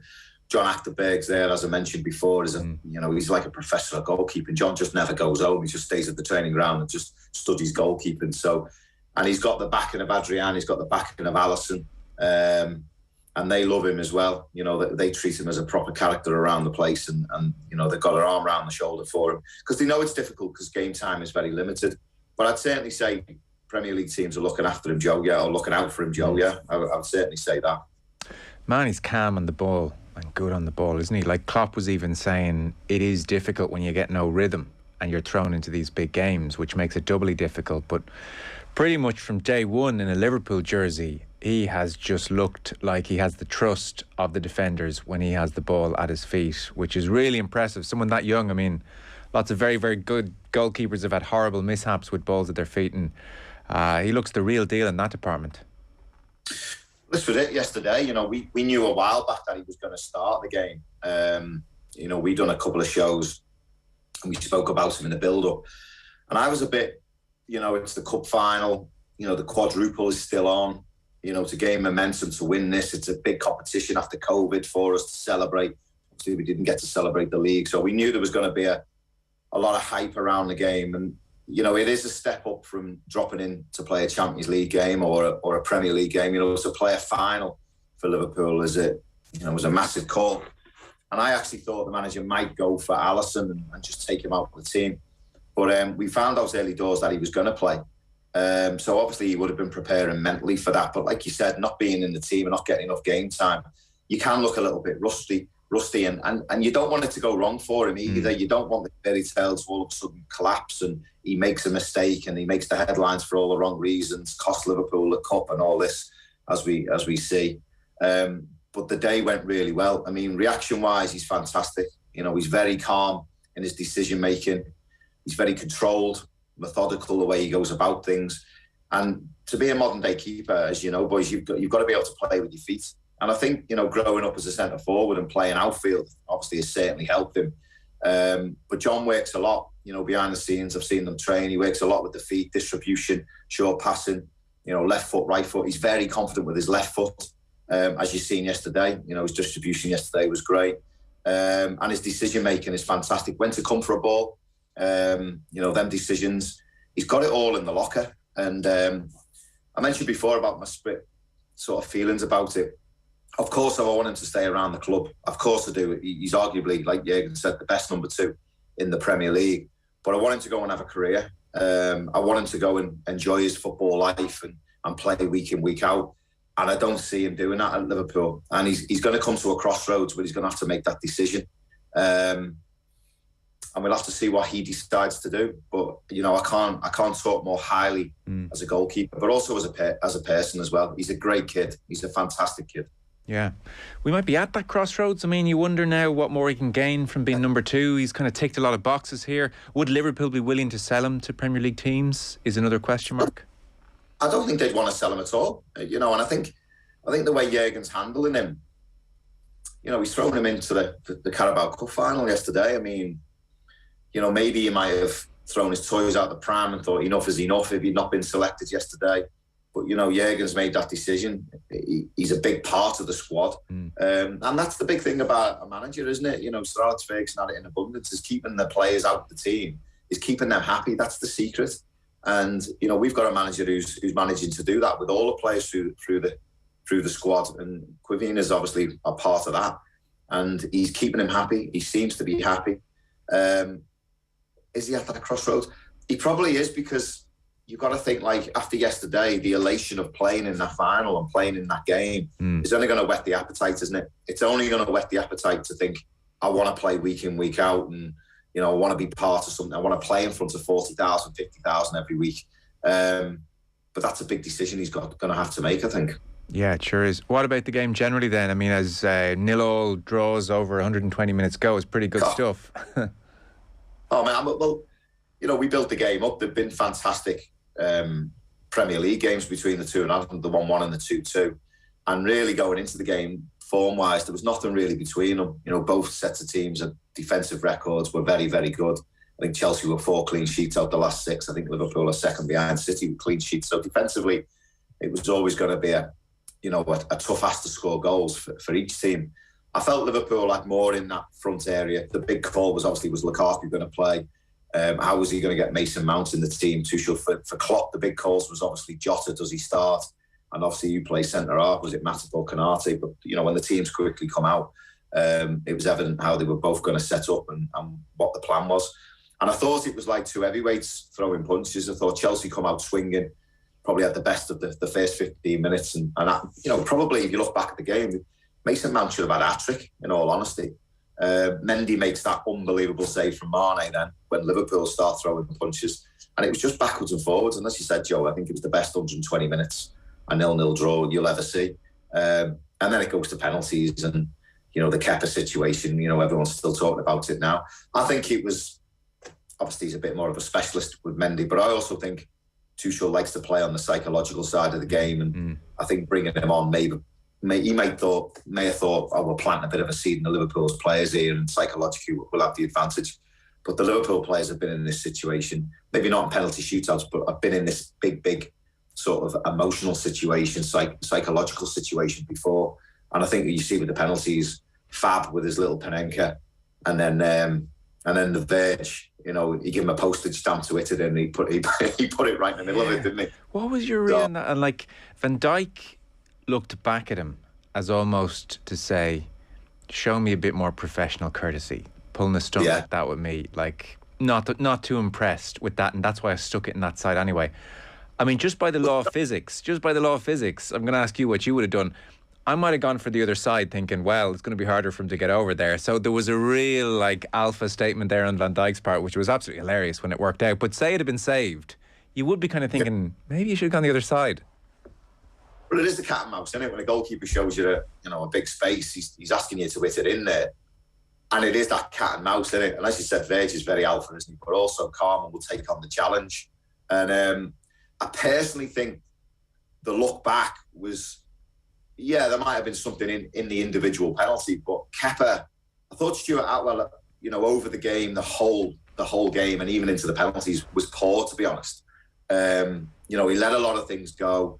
You know, the game could have panned out differently had he made big calls with yellow cards early doors. I think, you know, he made a few decisions wrong. Obviously, VAR was called into play, and I personally still think the Lukaku goal should have counted. But then again, I think, the Liverpool goal, Matip's goal should have counted as well. So, we can cancel each other out there, but 2 wrong decisions. But the penalties, Kepa was trying to obviously psych out the Liverpool players, and he just wouldn't go on his line. And, it was doing my head, and it was quite evident that Atwell was, just letting him get away with it. He should have booked him. He should have booked him after the 2nd or 3rd time and just said, listen, enough is enough now. Get on your line, and stop acting up. And I think a bit of that was Verge just looking back at him, just saying, have a bit more respect for the whole situation, to be honest. Yeah. So if you were in that situation and goalkeeper is standing over on one side dramatically, what side are you going down? I don't know why you're asking me. John was the worst penalty taker in the world. No, I still would have missed. I take the gap, I think. I'm the gap all day. I go for the big space, yeah. But I would have scored because he still went for the small side, didn't he? Yeah. So, you mentioned the quadruple there. If you'd been talking about quadruple from a Liverpool perspective a month ago, people would have said, what do you best of luck with all that. And now suddenly here they are in incredible form and within touching distance of all of them. Obviously still an incredibly difficult thing to do. But their form has really gone up several notches, obviously, of late. You're watching them very closely. What would you say has changed in Liverpool over the last month and a half in comparison with when they were maybe that bit more liable for a wobble here and there? Well, I think, first of all, when you sign for Liverpool, your brief as a Liverpool player is obviously to give 100% and perform, but it's to win everything that's on offer. That's the football club. That's the mentality of the football club. Obviously it's a very difficult thing to do. No one's done it after the quadruple, but that would be the aim, is to clear up. I think now we look at the Carabao Cup and we talk about priorities. Obviously the Premier League, Champions League will switch amongst players. I think for the club, I think the Premier League, and then the Champions League, then the FA Cup, and then the Carabao Cup. The Carabao Cup, I think, for Liverpool, and I've got a big thing about this. I think reserve team football is gone. So there's only so far you can take young players. AM with Gillette. Get into your flow with the new Gillette Labs Razor with exfoliating bar.